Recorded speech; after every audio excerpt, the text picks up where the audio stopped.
I'm fitting to score next. My J is all net, me and Jay just all next.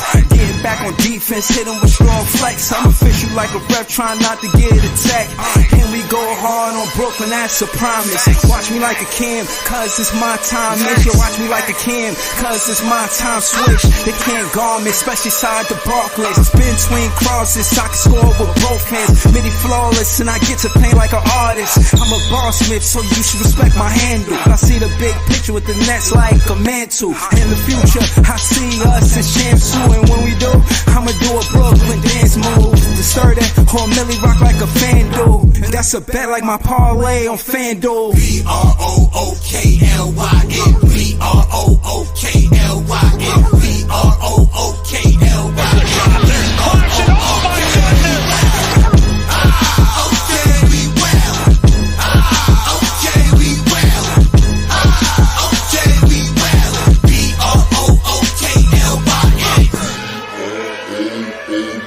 Got a choice every day what that looks like for you. Being steadfast, keeping your nerve, don't lose your shit with this group. Being tougher as a group. Oh, what a move by Sharpe, counted a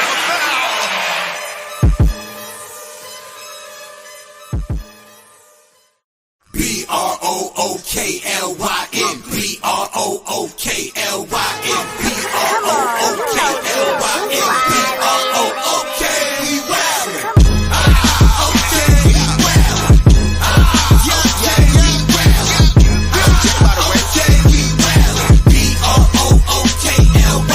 Back in the day, J Kid was the man, boy. Put the team on his back like a transport. Ben 10 with the dribble drive handoff, pick and roll, full contact. This is a man's sport. County of Kings, really the Kingsborough. You know Crown Heights, so you know that sound right. Brooklyn Bridges, DFS defenders. The Brooklyn Block Party claps and double digits. Got the Barclays clicking, the whole block is with it. Left a lot on the table, now we coming to get it. The shit one's gone, we too Brooklyn strong. Can't stop, won't stop from the Brooklyn block. BROOKLYN, BROOKLYN,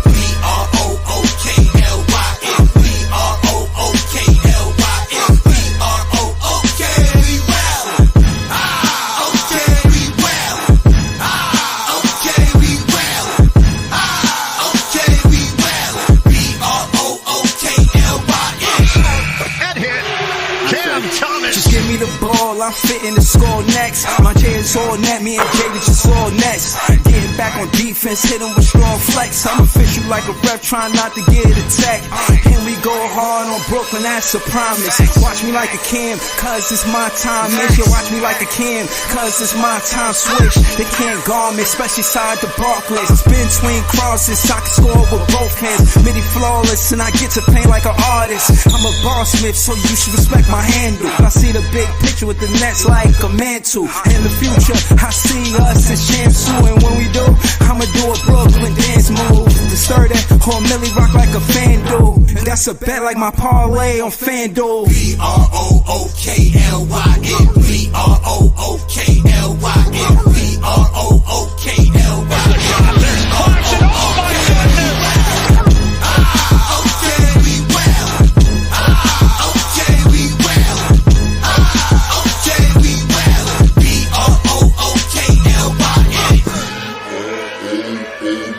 Got a choice every day what that looks like for you. Being steadfast, keeping your nerve, don't lose your shit with this group. Being tougher as a group. Yo, listen, man. Shout out to all the Nets fans. We the best fans. Shout out to the members of the channel. Jellio, Jack City, Big Dog Hunting, Two God Go, SRK, AWNC Enterprise, Joey BK, New York Nets, and Jellio. Shout out to the chat. Andre76, he not a Nets fan. He cool though. Shout out to Harlem. Shout out to Iceman the Eskimo. Shout out to everybody in the chat. Shout out to Joey BK. Shout out to John. Shout out to LM. LM said, y'all gotta replace Vaughn with the Ali Hunters quote. I'm with you. We gotta contact Jay. Definitely gotta contact Jay so we could talk about it. Also, we are here to talk about the precap. But since Andre76 is here, I see y'all trying to get what's his name? Kai Jones. I was waiting for Leaf. I wanted to wait for Leaf for this conversation, which I will do. But what I will say is I'm happy that Cam Thomas and Day'ron Sharpe is back in the rotation, man. We obviously need them for scoring and rebounding. I don't think we go on scoring droughts with Cam Thomas, and I don't think we get dominated on the rebounds with Day'ron Sharpe. They've been uplisted to to probable. And that's good news. You know what I'm saying? If you're a Nets fan, that's good news. Hopefully, you know what I'm saying, they actually play. Because I think a fully healthy Brooklyn Nets can compete better than what we've seen thus far. You see us have dry spots where we can't score the ball. You see us get out rebounded, and those two things were the X factors in us losing the game. And I mainly put that on the personnel, but I did expect the personnel to do more. The personnel that was there. Hold on.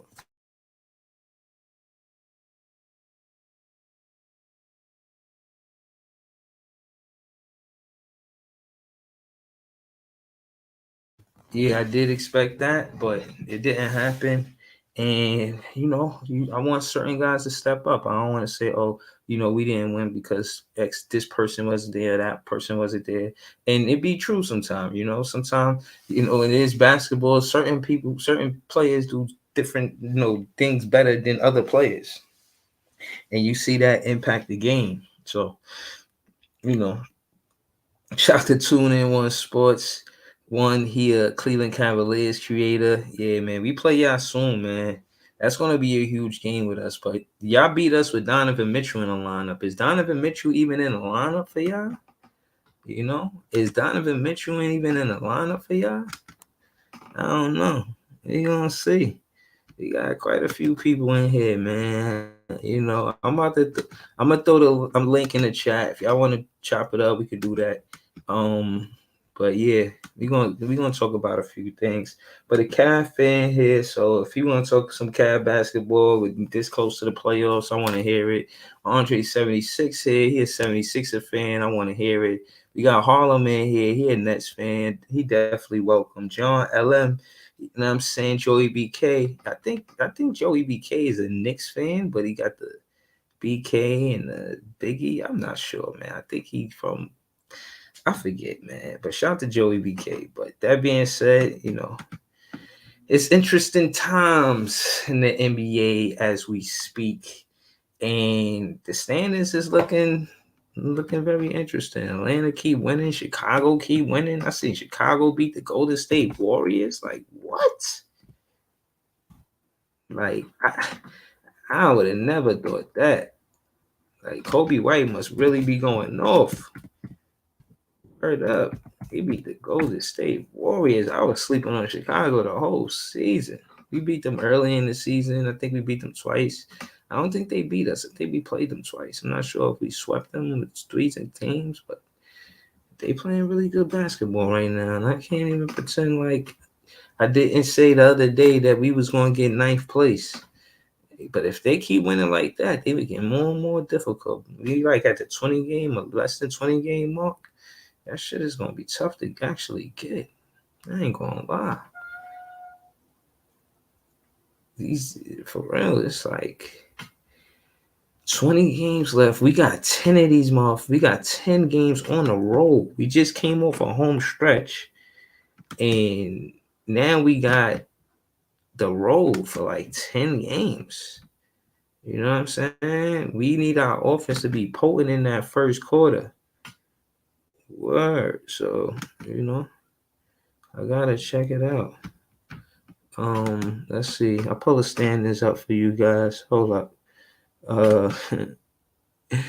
Joey BK said, X fan, hell no. I've been a Nets fan since they moved to BK in 2012. I can't stand the X. My fault. My apologies, my guy. It's another fan. His name got BK in it, and he one of those kind of fans. I said one. He a Knicks fan. But yeah, Chicago got 31 wins, man. They trying to hold on to that 9th place. I can't lie. They won the 6 out of their last 10, won 3 straight. I don't know, man. They got us about 5 games. It's tough. 6. They got us about 6 games. Atlanta, they opened up. They on the 3-game win streak too. They got 29 wins. They trying to keep us out. No lie, Atlanta and Chicago is not giving us that 9th and 10th seed. I ain't even gonna lie to you. I know Harlem optimistic like me said we gonna get that in the play-in, but you see it right there. That shit ain't looking easy at all. You know, that shit looking tough. The Charlotte Hornets got 15 wins. We should be able to win this game. You know what I'm saying? We got to win this game. This is a game that's necessary for us to win. Like, no bullshit. We have to win this. Yo, what up, John? Yo, what's going on, man? Shit, a whole bunch of shit. I heard Cam Thomas and Day'ron Sharpe coming back tomorrow. I think we win if they in the rotation versus the Charlotte Hornets, man. Oh man, I wanted to do the recap. I was just listening to the show, man. A lot of stuff, a lot of things were said. I was like, God damn, I missed that. I know. Show. Yeah, I was like, damn, I missed it. But I wanted to touch up on a couple of things, man, because there was a lot of things flying around, a lot of revisionist history, man, a lot of colonialism. It was good, man. Like I was just trying to figure out how, people forget that the only reason Harden wanted to come to the Nets was because D'Antoni was on the coaching staff, and when they got rid of D'Antoni, he didn't want to be there anymore. It wasn't a matter of anything like, oh, yeah, he quit on the team. He saw that dudes was trying to pull the wool over his eyes because when he came here under the premise that D'Antoni was going to be on the coaching staff. When they started switching, playing musical chairs, that's when everything got crazy. When they started switching, because Jeff Green was supposed to be on the team as well. When they started moving dudes around, Mike James, they got Mike James all the way from Europe. 2021, that's when Sean Marks was listening to the players. After that, he stopped listening to the players, and that's when we got Paul Millsap, fucking Bembry, all these bullshit dudes, and it was like, what the hell we watching? I used to like Bembry. I ain't gonna lie. I used to like Bembry. But that wasn't winning basketball. That wasn't championship basketball. We know that. Okay, talk to me. I was just listening. I was hearing a lot of stuff, and Mikal Bridges, man. What I see in Mikal Bridges, he disappoint me, man. This dude disappoint me, man. When I watch him play, he looks like a dude that, like, everything that they sold you is a lie.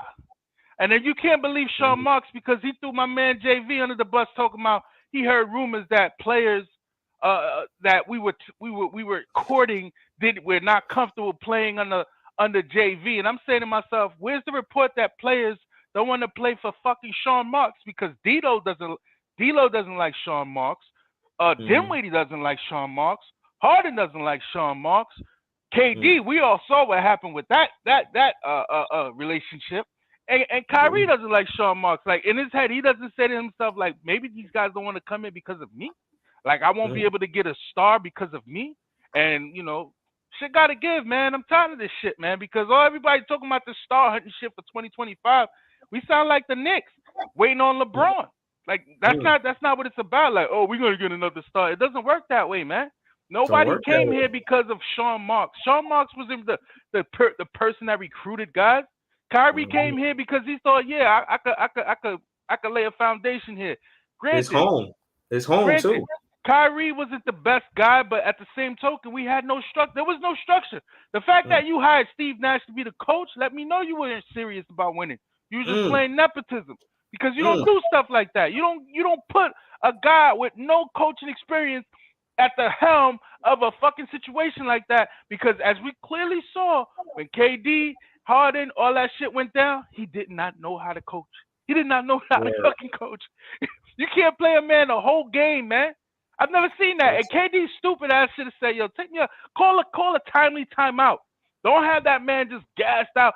Fucking overtime, Joey Bricks can't make a shot. You still got him in the game. Like, I play this shit back like PTSD, brother. I look back like, God damn, that was our year, man. God damn. Joey just hit 1-3.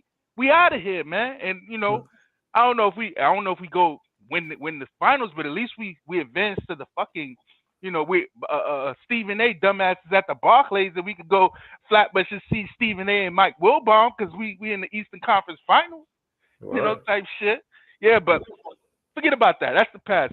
Nah, you cooking, bro. No, that's the past because I want to focus on the future because we can't change that. Spoiled milk. Milk is already on the ground. We ain't gonna put it back in the bottle. It's done.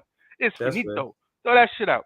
What I'm saying is this, man. Mikal Bridges is not the guy, man. All these guys that's always touting Mikal Bridges is better than this. He's the best guy on the team. Why they pouting for, man? Stop pouting, man.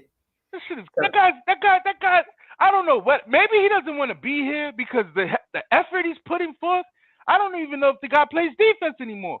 I saw footage of Kay Cunningham. He saw Mikal Bridges in front of him. He said cookies. He looked at him like he was food. Like, that's not supposed to happen if you're a fucking 3-and-D player. It's supposed to be like, hey, pick. Get him off me. I need somebody else. Give me Schroeder. I was like, God damn. Both dudes in the backcourt had 32, Jaden Ivey and Kay Cunningham. So where's the defense? I could say Dennis Smith Jr. played some defense. You know, he got 3-4 steals.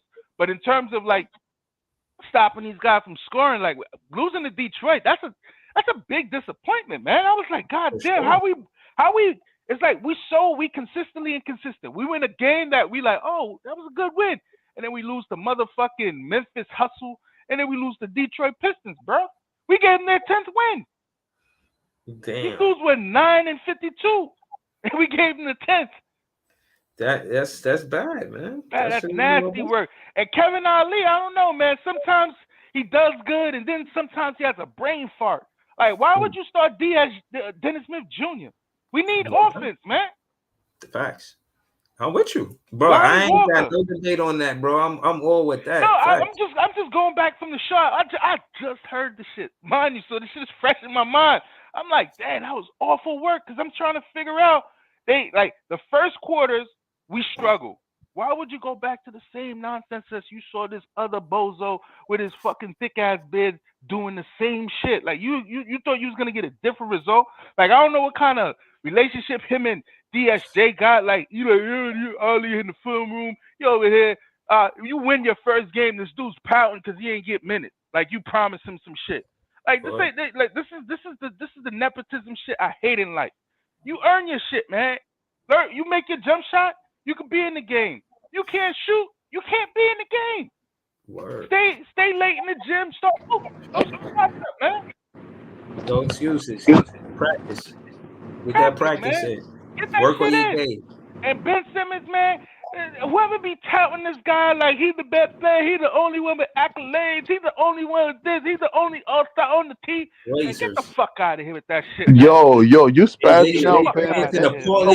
I agree with you with Ben Simmons, bro. Like, bro, people keep bringing up Ben Simmons. Like, Ben Simmons haven't been good since 1948, bro. Like, it's been a long time ago. Let's stop talking about Ben Simmons. What he did in the Brooklyn Nets was absolutely nasty work.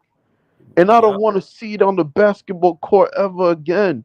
This man was scared to score layups, fam. He was passing on layups. Word. This man is 6'10", 200 and something pounds, bro, of soft tissue. I don't like that shit no more, bro. Yo, bro, this dude, I don't even understand, like, how this dude, like, this guy is a robber. Like, he came here to literally rob and steal. Bro, you know what? You know what's sad too? That people that defend them still, like, how can you like BK have a leg BK to Hoops stand be on? riding this. He'll fight to the death for this man. Like he'll jump out the window. I swear to God, bro. I was having a comment. Shout out to BK Hoops. But BK Hoops, you gotta take this work, bro. I feel like Ben Simmons could be like, I'm trash, and Ben Simmons stands will come on. He don't mean it. He don't mean it. Like bro, like his fans, like, it doesn't matter what he does, bro. I heard you said, yo, you got the worst takes. Like, do you even hear your takes? Bro, like, no, I love BK Hoops. Shout out to him, man. He makes it entertaining, but bro, it's just some people just, man, like. Some people got their own views and their narratives, and they just try to push it, even though it's not moving. They just pushing it. It's like bro. He's pushing a cart. Like he like a horse pushing a cart. Like you know you got a car, but you rather get the horse and carriage. You got a car in the driveway. Why are you doing all that work? Yo, for example, because I know I can get, you're right. Like I be telling, like I said, I be telling people, right? For example, like I like Cam Thomas, but even me when my fandom, when somebody correct me on the panel, that's what I do. Like Breezy panel or somebody correct me, I'd be like, all right, you right. Even though 'cause I know I can get caught up in fandom. I think everybody can get caught up in it. Hold on. I just want to say this. Shouts to Big K about Hoops, but the reason why I feel like I be having I won't say the best in the argument, but it's because he moved the goalposts. So my thing was his criticism towards Claxton was valid, but I said if he had a point guard, someone who could throw him lobs, because then when he not doing that, somebody actually that could set him up on a regular, he'll be a double scorer, and that's what he became. But when that happened, he moved the goalposts. Oh, he should be taking biddies. Oh, he should be taking threes. Oh, he should be able to do this. Yeah, like you doing the most now. Like now you never satisfied. You talk bad about a guy who actually plays after season. That's how I'm looking at it, because I'm looking at draft picks. Like they're not gonna do everything in one season as far as development, but every season they develop. Like this season, I think towards, and correct me if I'm wrong, I think Clax is becoming a better free throw shooter in this last stretch. That form, he's starting to get that form right. I mean, BK Who's got some good takes too, like Sengun. That I didn't know Sengun is really good. Like Sengun is really good. My only thing, like when we don't talk about the way Brooklyn Nets is constructed, I hate how we so quick to like pick other players. If somebody was here, instead of doing analyst work, like last time we lost because Mikal Bridges. And Mikal Bridges would have made his free throws, we would have been having a different tune. You know what I mean? So analyzing the game instead of looking, because if you notice every roster, you can say that. Like even the Brooklyn Nets. Hold on. Ivan, earlier before you got here, John, and I agree with him. He said that when I think of Mikal Bridges, I think of disappointing, because I want to know, do you feel the same way? Because I feel like a lot of the fan base was rooting for him, but the expectations we thought he would play at, he didn't reach those expectations. How do you think he's disappointing, or do you think he met expectations? I think for me he was very disappointing. I mean, like they gave him people keep saying the Ben Simmons thing, but Ben Simmons, Mikal Bridges, they gave him the keys too. Like, he takes a lot of shots. I mean, they set all our rookies basically to the back of the bench for him. You know what I mean? And he just didn't perform, bro. And I try to defend Mikal. I actually like Mikal Bridges. Before people be like, I can watch Mikal Bridges game, but he's just not him, bro. He's just not him. Yeah. I think part of the being a superstar or being the guy is being vocal as well. And I don't see that in Mikal Bridges. I don't see him like, y'all want me to do this, but nah. This is what I want to do. This is how I'm strong, and this is just more vocal in the huddle. And I thought he would be more of that. And to me, he's more of a like Jock Vaughn positive person. But I don't know if he really going over X's and O's. I don't know if he pulled Cam Johnson to the side like, yo, bro, you playing bad, and you got to play better if we want to win. Like, it's Cam Johnson pulling Mikal Bridges to the side like, yo, bro, that shit is not it, bro. You looking sloppy out there. And can they in order for him to or do they slap each other high fives and say I love you? I don't care if we win and lose the game.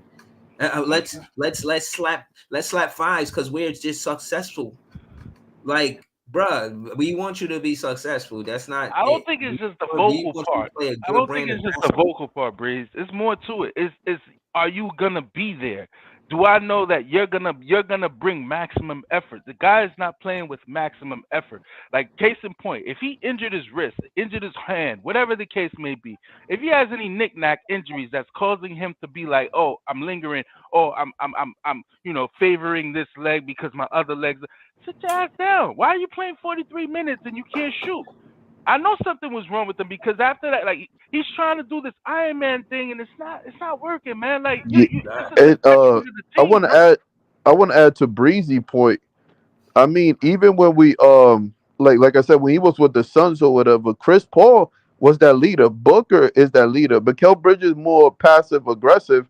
even when we had and the thing too, even when we had and y'all know I love Durant. I'm like a Durant James Harden stan. But we didn't have a leader when they was here either. You know, Durant's passive aggressive. Some people just not vocal. Like It was Jeff that's why a lot of Green. people don't It like was Jeff Green at CP3 the time. because CP3 is gonna get. I like those players, even though I get annoyed. Like I like when I play ball, I like CP3 type of players that gonna be like, yo, all right, what are you doing? Like, yo, you gotta be here, you gotta be there. Like they gonna tell you what's up. You like it or not. Draymond Green too. You like it or not, yo, they gotta tell you. You know what I mean? So I don't know, but You know, you need the age vet, the guys that seen what winning looks like. They've been around, they've seen different organizations. They could tell you, yo, this is the best organization. A guy like Malcolm Brogdon, he's been in organizations where losing is a thing. It's the culture. You know, when you're in a winning situation, you gotta rise up to the occasion and take full advantage of it. We need people who talk like that because a lot of these guys, what they did was a major disconnect where they get the old heads out and they have these young guys being old heads. Like Jalen Green has no business talking to Cam Whitmore how to be a pro. He doesn't even know how to be a pro himself. yeah, You get what yeah, I'm saying? good point. These dudes don't have that the tutelage like, yo, this is how you work. Then you wake up at a certain time, you work on your game, you get the right nutrition in. Like they don't know nothing about that shit. Them dudes is just like, yo, we gonna go to club tonight? Yo, where we hitting up tonight? Oh, yo, I got this baddie, yo. The mindset is not the same, man. A guy like Zion, if he had a real vet next to him, he would be Grandmama 2.0. He wouldn't be looking like this fat slob that we see here. You're Promise right. you. He would be in shape. He would be so dominant because the guy that came in as a rookie that was like, oh my God, this guy's gonna be the next one is not the guy that I see right now. Yo, right. I mean, like I said, I have no more expectation for the season. I'm just enjoying it. That's it, man. That's Good. basically it, bro. I It's don't. almost over. Yeah, yeah. I'm just enjoying my team, and that's it. Atlanta Hawks ain't losing, man. They just ain't spoiling my party, and I'm just Nah, gonna. but Ivan, this is what I'm saying. Realistically, I'm gonna keep it real with you. I'm not enjoying it. I'm not entertained by watching Me the neither. game. I'm entertained by seeing the Brooklyn Nets win. And I think this fan base is gonna speak volumes in that way or speak like that because we in a city where it's hella competitive. Before the Nets moved to Brooklyn, Brooklyn is heavy in love with basketball. I swear to you, bro, on everything I love, Brooklyn love basketball. And we want to be competitive. We want to compete. We don't want to be trash. Like I'm telling you, this whole thing with the media spin with Macau, yeah, it looked good in the media, but winning cures all. You talk all of that stuff about KD being here and this and that with that whole Kyrie. When KD was just here hooping, we was like 21-9 after 30 games. Mikal Bridges and Cam Johnson, they had the opportunity that Brooklyn Nets gave them to be number 1A and 1B on the offensive side of the ball. And you see Jock Vaughn push that whole thing for the whole most of this beginning of the season before the trade deadline. Yeah. And that shit didn't work. And again, I think when Mikal Bridges seen like, yo, this is not working, and he just started being vocal. And I don't know if he became vocal. I know Jock Vaughn got fired, but shit, he coached 50 games. In my opinion, he shouldn't have coached. Like they said, the Milwaukee game, that probably could have been his exit game. That could have been Yeah. And the thing is too, like I kind of agree. I mean, a lot of people don't. Something that I did like I said, Breezy, I do like your panel. 'Cause I be seeing things that I didn't notice. Something that you said too, that I do like. People don't understand that they did the right move for trying to put Mikal Bridges and Cam Johnson in the forefront. 'Cause at first I was mad, like, yo, why Cam Thomas went straight to a bench? But then I was like, that's smart. You know, they try to give them an opportunity or whatever. But we gave them a whole year basically, and they flunked. So it's just that's basically it. And No, I disagree, Ivan. I disagree. Wholeheartedly disagree. Because if you got something that's working and you're trying to implement guys, you got to slowly put them in the rotation, the mesh. You can't just automatically say to the detriment of Cam, I'm gonna clip him, throw him in the garbage, and showcase these dudes just to prove a point. Like I did something good. That was horrible because what you did, you got a draft pick and you're stunting his growth as a player and you're stunting his development for the detriment of people that we know what these guys are. They're role players. We can't take a role player and say, I'm going to take this role player, shine him up, clean him up, and make him a star player. It doesn't work that way, man. It's very rare. No. Very rare. Like James But Harden is a rare case. Like you don't have too many James Hardens where you like, oh, he comes off the bench and then you put him on a team such as Houston and he becomes this crazy dynamo. It doesn't work that way. no, I feel you, but like like I said, I kind of understand because I was watching Cam Thomas do his thing over there. I would never hype on Bridges, but I can understand why people was excited. You know, Bridges was scoring in the Suns or whatever, Cam Johnson. So I know they took their chance, but after you saw the results, you should have just pulled the plug. That's what I'm saying. Like Now we gave this Suns plenty of Cam time. balled out in the playoffs. And it looks like he was just playing for the bag. He balled out. He did pretty good against the Sixers in the playoffs. He earned that money. But after he got paid, he said, "I'm good." And I hate players that do that. Like, heavy on that. Heavy emphasis on after they get the bag, they be trash. Like that shit is corny. corny. Schroeder right now, he's up for a contract too. So don't get it twisted. Like, oh yeah, Schroeder's gonna be the next. He's looking to get paid. He's looking for a payday too. So it's like it's But buyer he playing like beware. he deserves it though. Right, buyer beware though. Like, Schroeder's hooping. Is he gonna still remain the same guy? Is he gonna be like Genuine? Yeah, OG? Is he gonna change up? Yeah, is he gonna switch up on you? Yeah. Hold on. We got Wally in the building with us. Shout to Wow. How you doing, Wow? Hey, what's up, y'all? So I heard you guys talking about Mikal Bridges, being a star and like somehow stunting Cam Thomas's development.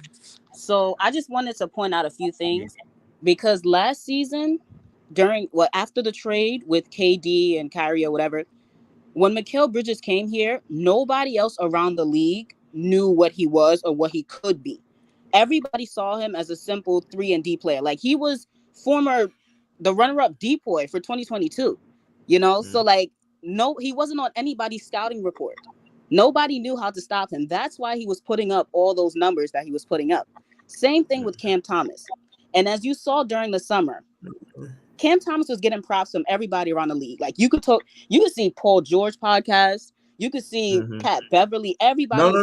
No. But heavy on the Paul George podcast. And I don't want to say it's the same thing for our scouting reports. Cam Thomas got 3 games, 40 points in a row. Now, exactly. I never seen Mikal Bridges do that. Exactly. And yeah, I was just getting to that. So even before, like when he had the 3 straight 40-point back-to-back games, right? Yeah. I feel like he put himself out there to know, like, yo, I'm here, right? And I can score on any of y'all niggas. Like everybody knows Cam Thomas is a dog, right? We all know that.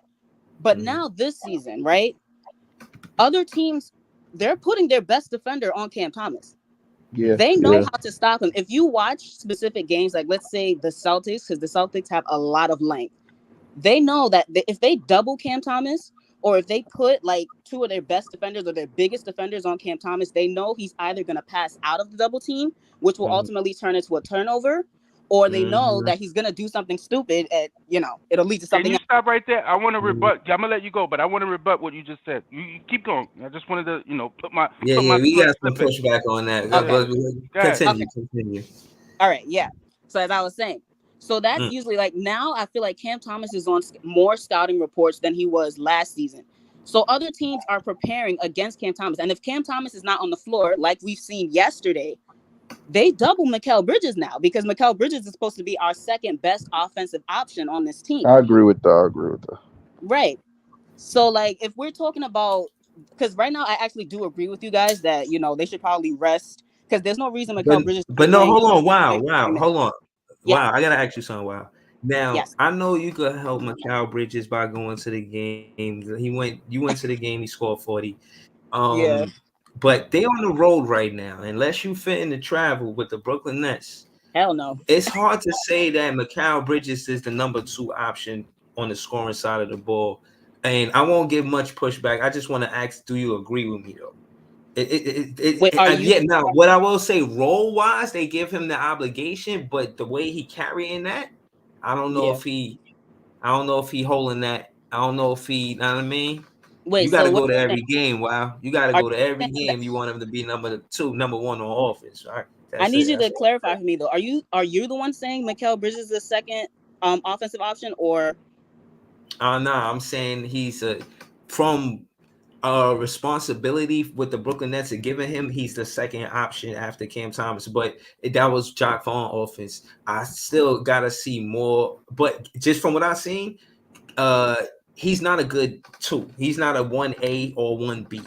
He's not a 2A or 2B. He's a strong 3A or a strong 2B at best. So, and I'm saying that to say he's the third or fourth guy to go to. I don't want him my second guy or my first guy. He could be the third guy or maybe the fourth guy, but not the first and the second. Okay, so I got to push back because I feel like with the roster that we have now, it makes it hard for the players to actually play their positions, right? Because if we look at the roster, Clax is not a center. Clax is a power forward, but they're playing him as a center. That's right. Ben Simmons is supposed to be our PG, but he's unreliable, and now he's out for the season, right? True. And Schroeder is more effective as a point guard, but he's not like a true number one option. So with the article that I posted yesterday from Lucas, I think he works with Nets Daily, he pointed it out that Mikal Bridges' skill set perfectly complements a true number one option, just like it did on the Phoenix Suns, right? Because he was with Devin Booker, Mikal Bridges, and then DeAndre Ayton. Those were the 3, right? So if we get a true number one, and there's only like about 8 true number ones in the league, to be honest. If we get a true number one, it pushes everyone back to their original positions. Cam Johnson is not a power forward. He doesn't need to play the 4. And that's why I said it in the previous stream that Cam Johnson and Mikal Bridges, they technically have the same skill sets. They do the same thing. Right. So Cam Johnson, he should be coming off the bench. All right, so Mikal Bridges and Cam Johnson do the same thing, but it's fair to say that Mikal Bridges is better than Cam Johnson? Yeah. Yes, 1,000%. When is my time to rebut? Hold on, John. This is my next question. Did they do enough to remain teammates going into next season, or you got to break that up? They didn't work. You got to get a trade out of one of the 2. See, if it was up to me, I'm trading all of these niggas besides Cam Thomas. Hey, that's the best thing you said so far. That's the best thing you said so far, and I appreciate the honesty because you're being honest, right? But let me rebut. Go ahead. Right? Hold on, John. Just so you know, that's why her takes be fire. She on Twitter. No, I'm not disputing. This is not somebody telling me Ben Simmons is the best, so I'm good. So here's the situation, right? When you just basically answered your own question when you said that the lineup construction and who they put on the court, it's easy to zone in on Cam Thomas when you have 2, 3 non-shooters playing with him, because even if he passes the ball to them, you know they're not going to shoot. So it's not the defense zoning in on him and his skill set. They just know how to play the who's on the court. It's personnel, knowing your personnel in the scouting report. That's why it's easy to dissect, I know how to guard him, because when you put these guys in positions where you got DSJ at a 3-point in the corner 3, that's being very ineffective in the economic world. That's called I forget the phrase. I haven't took economics, but it's like you have a doctor doing another job where he's actually a skilled doctor, but you have him as a labor man. It doesn't make sense. So for them, Clax should be at the dunker spot, but you should have Clax playing alongside. And this is all Sean Marks' fault. Roster construction, we should have had a guy like Naz Reid who could actually stretch as a 5. So you could actually have Clax in the dunker's position with no cluster or clutter where you have driving lanes. As you can see now, it's a little bit more open, but Ali, he messed it up with that lineup with DSJ starting alongside Schroeder. It's like we're doing the same stupid stuff. And and I like Kevin Ali so far, but that was pretty stupid. I agree. Hold on, Ivan. After Jar, we gonna go to So Breezy. Shout out to So Breezy. Go ahead, Jay. Go ahead, Jar. Yeah, so in terms of the way, and you can see the frustration in these guys' faces because they're like, damn, how do I beat my man off the dribble when a guy is sagging off this guy because they know he's not going to shoot and he can't shoot, and if I give him the ball, it's just gonna have him doing something stupid with the rock. That's why it's easy. These guys look frustrated. A guy like Mikal Bridges, he had room to operate. Even when Devin Booker went down, you had to respect Ayton, you had to respect Cam Johnson, and he had role players who actually played their role. still, no disrespect to Kevin Ali, he's like I looking want to know better. why nobody mentioned Chris Paul. Like he wasn't the No, leader. Chris, I did Paul say is Chris Paul. nasty, I son. did I ain't mention gonna it. I lie. did mention him. He's a floor general. He's Yeah, he one of was the the few main- Nah, floor he generals. did. So Greasy, He was I the ain't he gonna was the cap. He main did. reason why they was all in their spots and they Yeah, was because all he's a the, floor general. He Yeah. tells them where Yo, to be. everywhere he goes, man, he made a team better, yo. Everywhere he Yeah, went. but we gotta win, man. I don't like all that team better shit, man. We win. We play to win. It sounds good, but you gotta win. When you watch competitive games, then it makes it fun to watch. What we look at, watching Brooklyn Nets is depressing. You know how Somebody said depressed, bro. You know how depressed I Chris was, Paul to the bro. You Nets know how next depressed year I was to when make I us saw look Ben better. Simmons and Clarkson play together, starting, Now, bro. hold on, one mic, yeah, one mic. Hold on. JB was asking. JS was asking the question. What was your question, JS? I got you, Ivan. You next. No. What I was saying was no. What I was saying basically, someone mentioned that Chris Paul to the Nets next year would look better because we'll have an actual point guard to get guys in their proper Chris positions Paul's old now, set bro. up. But at the same token, I don't want this regime doing anything else, man. I really don't. Like we need to get a real team. Man. He good enough for Yeah, I me, like man. Schroeder. I like Schroeder. I keep him.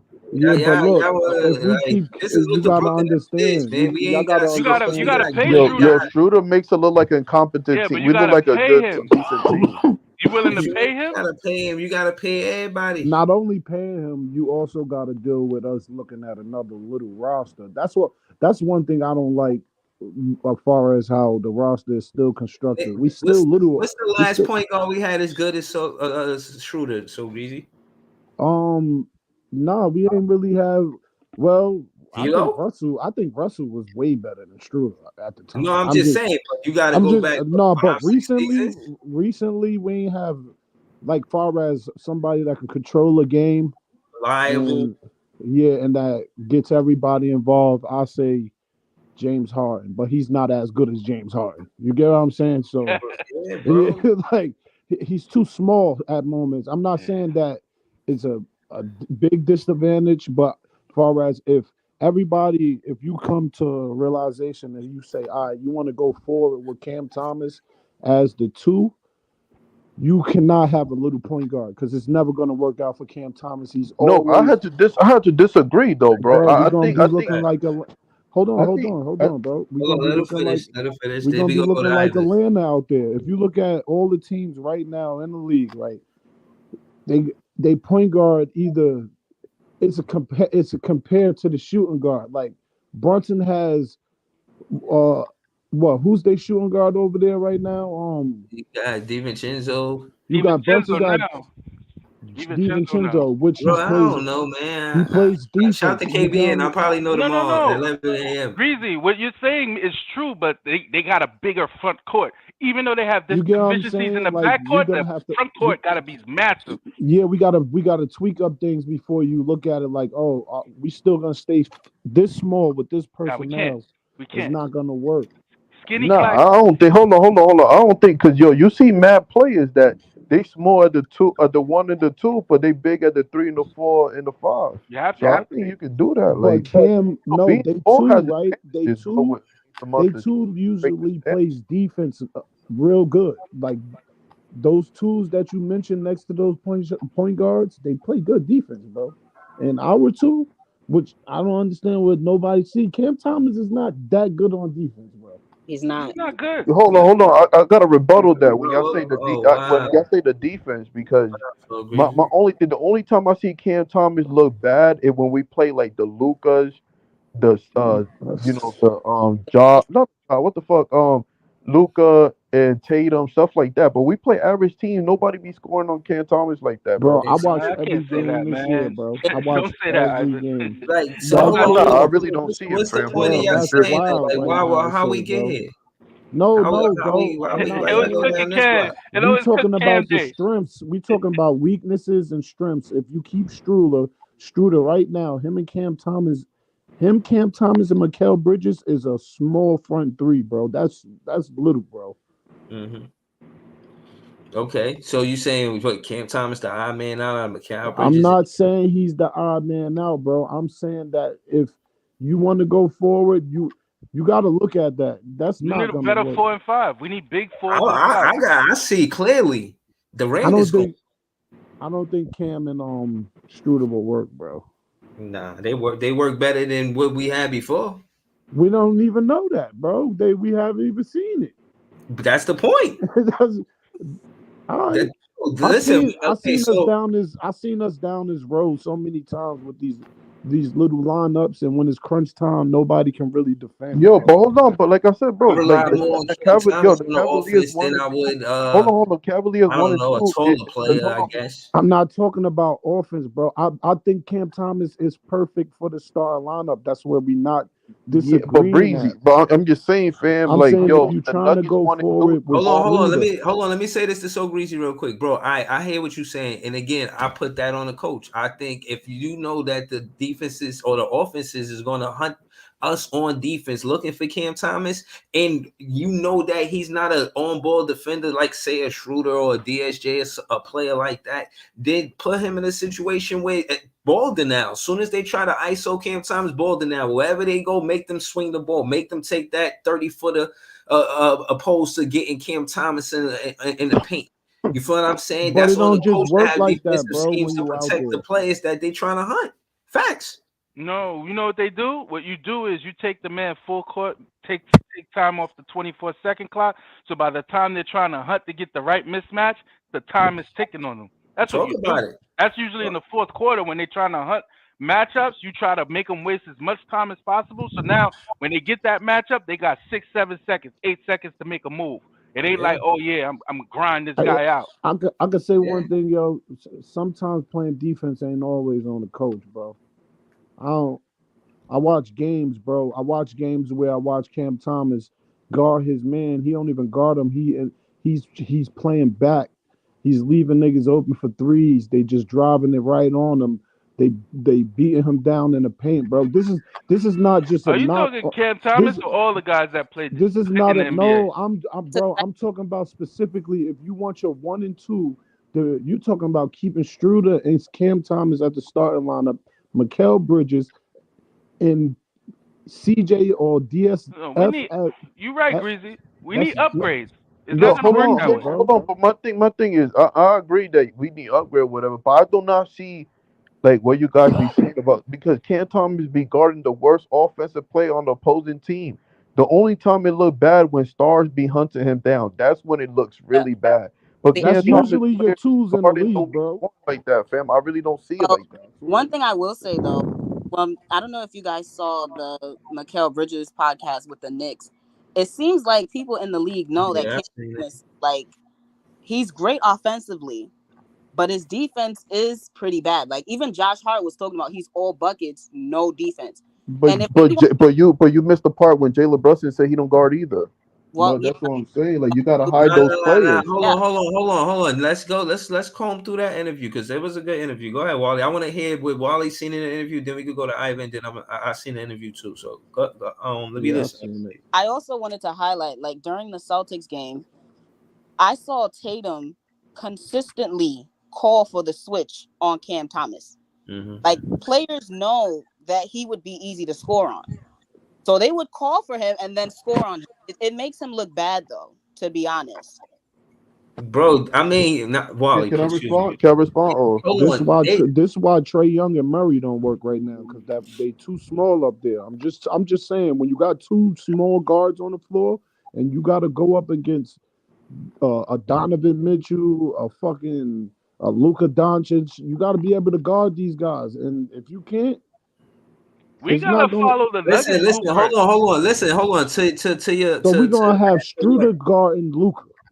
No, we need the Nuggets blueprint, man. We need 2 6'4", 6'10" guys at the 4 and the 3. We need big 4s and 3s. All that little small guys shit no good. No. Hold on. But what I'm saying is, I hear y'all harping on Cam Thomas at the 2 guard, right? And I'm saying, that being said, I'll take what he brings more than what he doesn't bring. I'm not even debating what y'all said, right? No, I'm not saying he let me finish. Let me finish. What I'm saying, I'm 100% behind Breeze on this statement. Go ahead, Breeze. Right. So hold on. So what I'm saying is, professionally, 2 things. One, Kevin Ollie say he pulled Cam Johnson aside. Professionally, say he wanted Cam Johnson to come off the bench, and professionally, Cam Johnson handled it. So professionally, he should have Cam Johnson come off of the bench, have Nick Claxton play the 4, and really get a solid 5 guy. Well, whoever it is, bro, Claxton, whatever it is, like whatever play it is. But like, and hold on, let me say that to say that the reason why is because what Clax do, what he's really good at is coming over from the weak side, getting the block.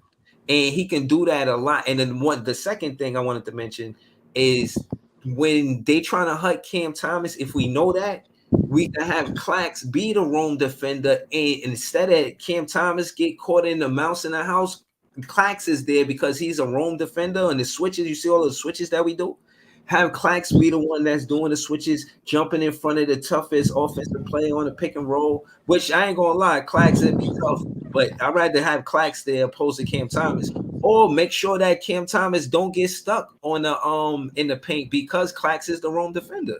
You feel what I'm saying? Like, I just think it could work with Clax at the 4. You could put him at the starting lineup, but the key thing is not taking Cam Thomas out, but putting Clax at the 4 is what I'm saying. Nah, I don't want Cam Thomas out, and I don't want Clax at the 4.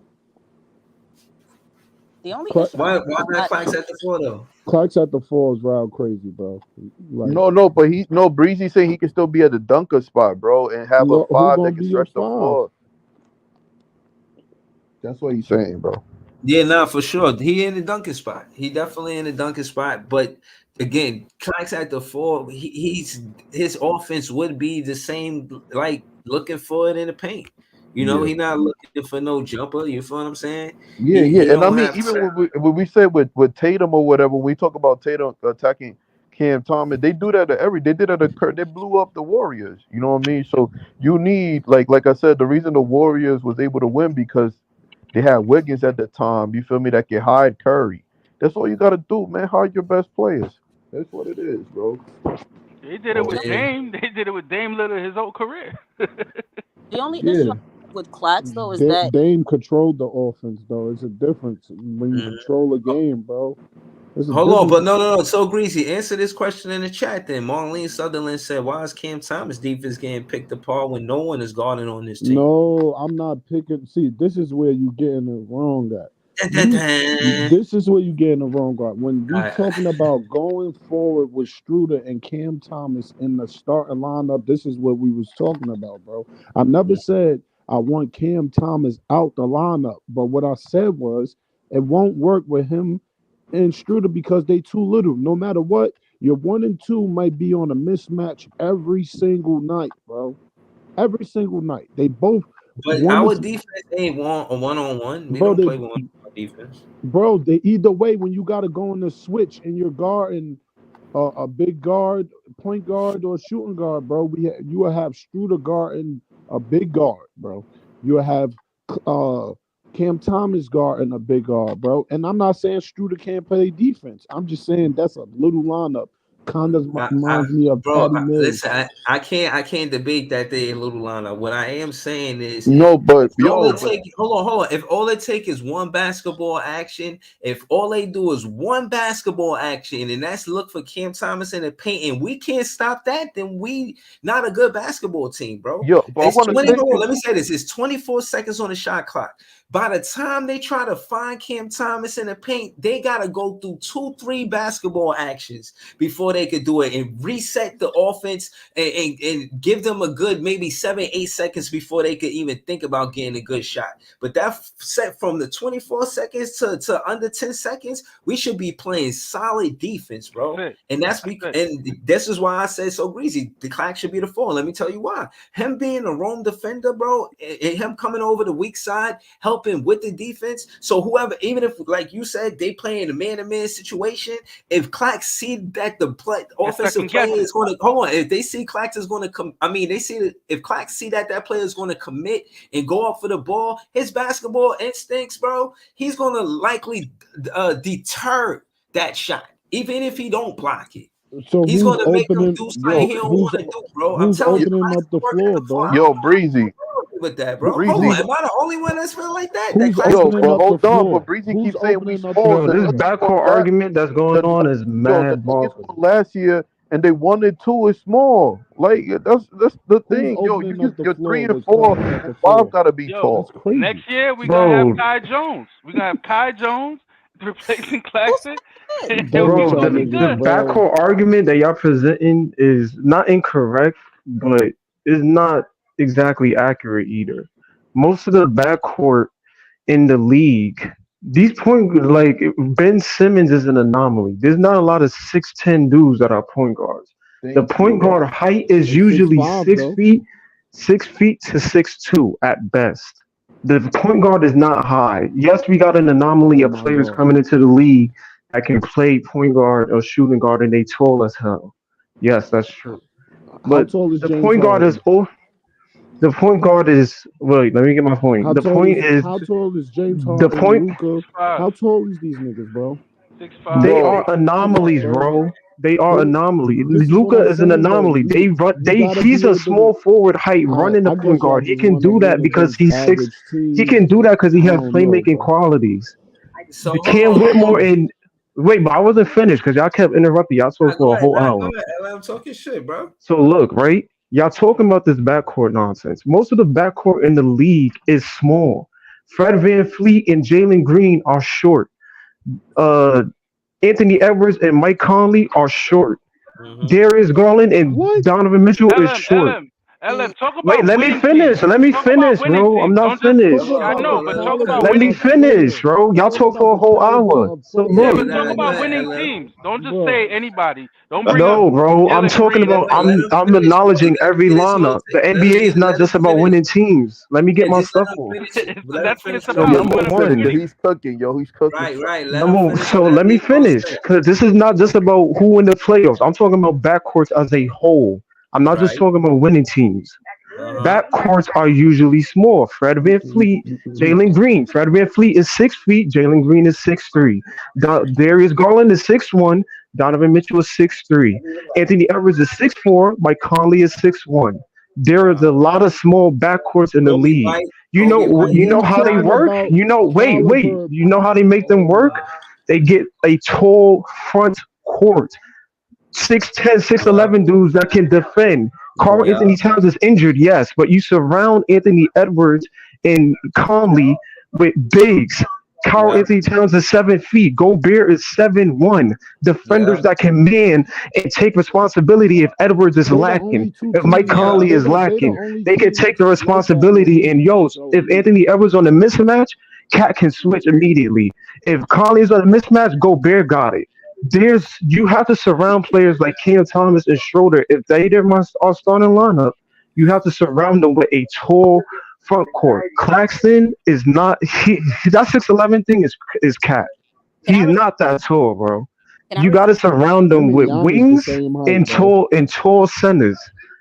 Cam Johnson at the 4 does not work because he is not a 4. He is a 3. Can I refute that? Because you wilding right now, bro. Yeah, hold on. LM was cooking. Hold on, I'm gonna put it in chat. Was LM cooking, man? LM was cooking. LM just answered the whole question right there, bro. Chat over, son. Turn it off, Reese. Can I refute? I'm listening. I know Wally wanted to say something. What's good, Wally? We have to talk about the success rate of all those backcourts that you mentioned. If you want to talk about Darius Garland, Donovan Mitchell, there's a reason why Donovan Mitchell wants to leave. Because for their case, Evan Mobley and Jared Allen, they're soft. They can't stop anybody. Darius Garland and Donovan Mitchell does not work because they're too small. So and now let's move on to the Hawks. Trae Young and DeJounte Murray. There's a reason why they're willing to move off of one of them. Because them two, they don't work. And then there's another reason why the Knicks backed out from going after Donovan Mitchell, because they don't want a small backcourt. So the success rate is what we have to really consider here with those examples that you provided. I'll respond to that. Caliber of player, you could play the motherfucking what's his name from Minnesota at you too, because he's actually real physical on both ends of the floor. We don't got that. Yo, Right. And I'm not. To me, I wasn't necessarily talking about the success rate. The success No, rate but does what you count. mean I'm is not saying that. I'm not when you saying go that the success rate look doesn't. at the Pistons. You got I just want Clax to play the you floor, got not the yo, Jaden yo, Ivey. how tall? When you go to the Bulls, you got I'm, I'm motherfucking Hold on, another one mic, big yeah, one guard. mic, yeah. I'm Hold How on, letting and, tall you is the talking, Nugget bro. 1 and 2?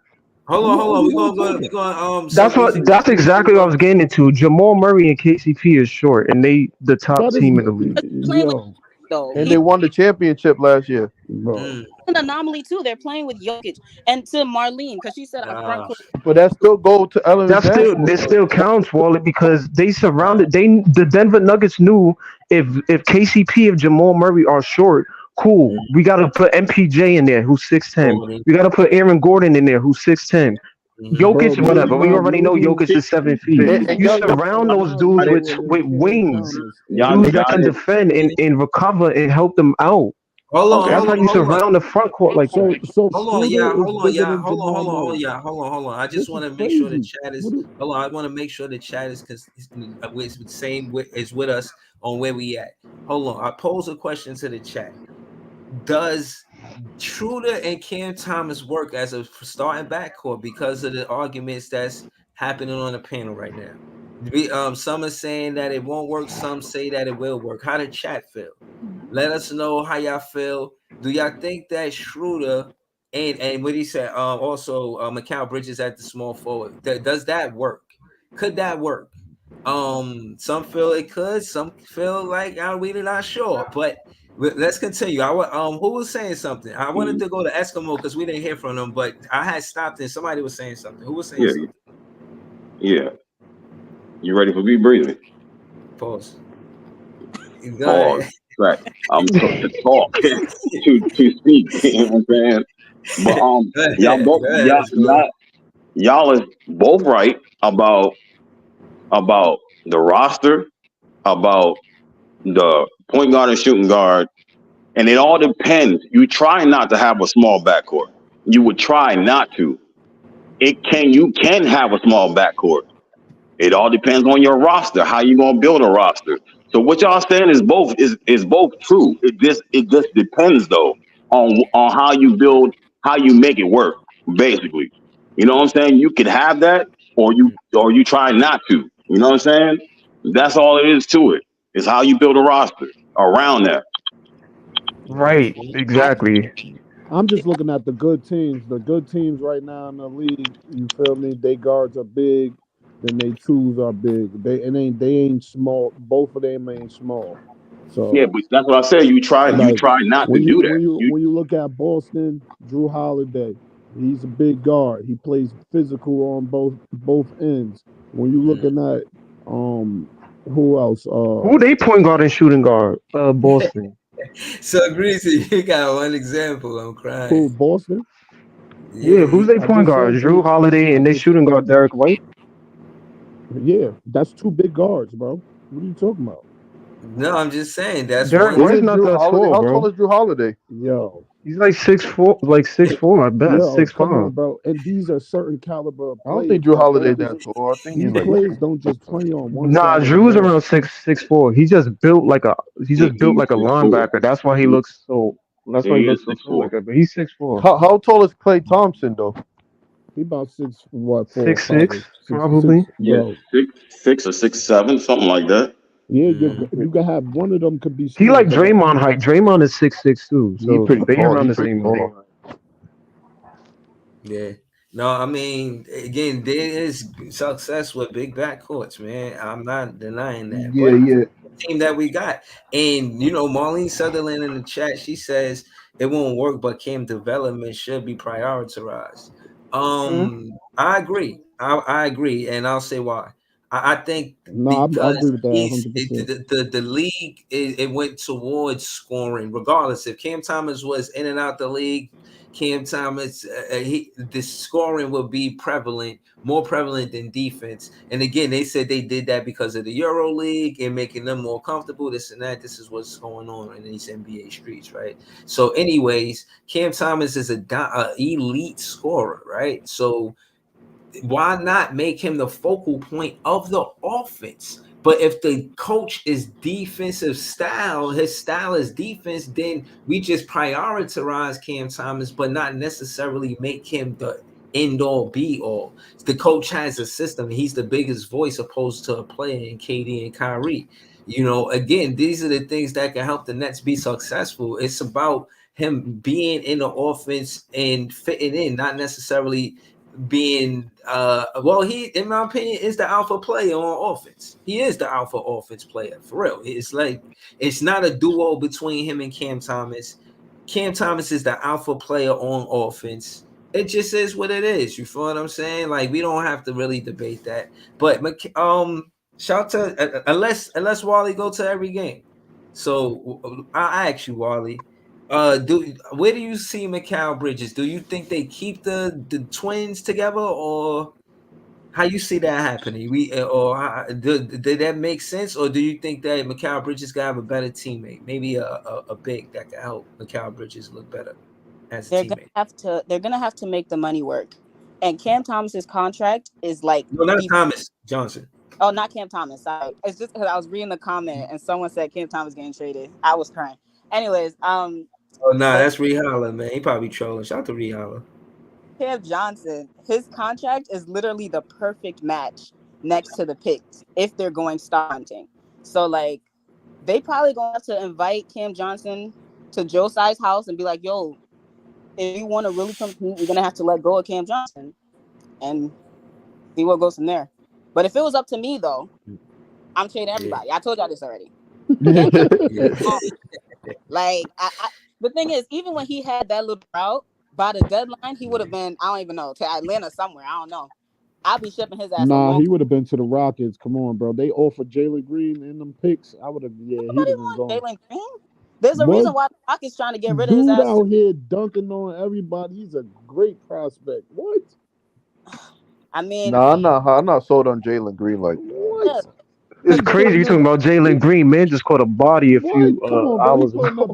I'm gonna sound like BK Hoops. I would like Sengun. Oh my god. There's nobody on this team that we can trade to get no Sengun. Right. Hold on. That part. Hold on. And hold on. Wally. I was gonna say that's the thing I be saying about BK and Wild Hoops. Like, yeah, you saying this, but we be with you, and then we like, how we gonna do it? And you like, I said this way around the corner. Word. Trade pieces with no like examples of like people we could trade. Like, there's no one on this roster that equals a Sengun trade value. Nobody. Even trying to go after him as well. Like, they not giving him up, bro. Right? Who they want? He's a prodigy, yo. I don't even think they'd take Clax for him, bro. He out here. They will never take Clax for Sengun. Nah, you see, they did the Wemby the other day. He gave him work. Yeah, he's a prodigy, so I ain't gonna lie.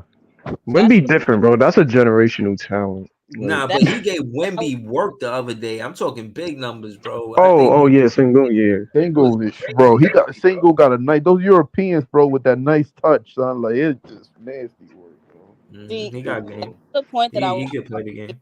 Because if the Rockets are willing to move off of Jalen Green, the Rockets right now is in a full rebuild mode, so they're dedicated to developing their youth. What do they see with Jalen Green that they want to kick his ass out of there quickly?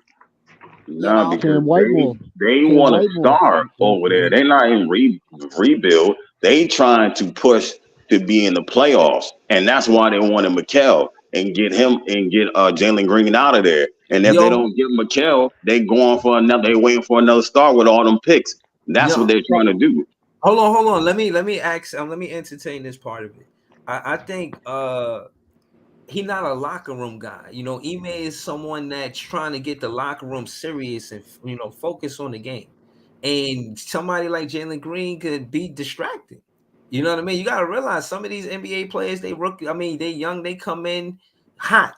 You know what I mean? Listening to their music, distracted, talking about their life, not really focused on the game, but focus just on their social life, social media, that kind of thing.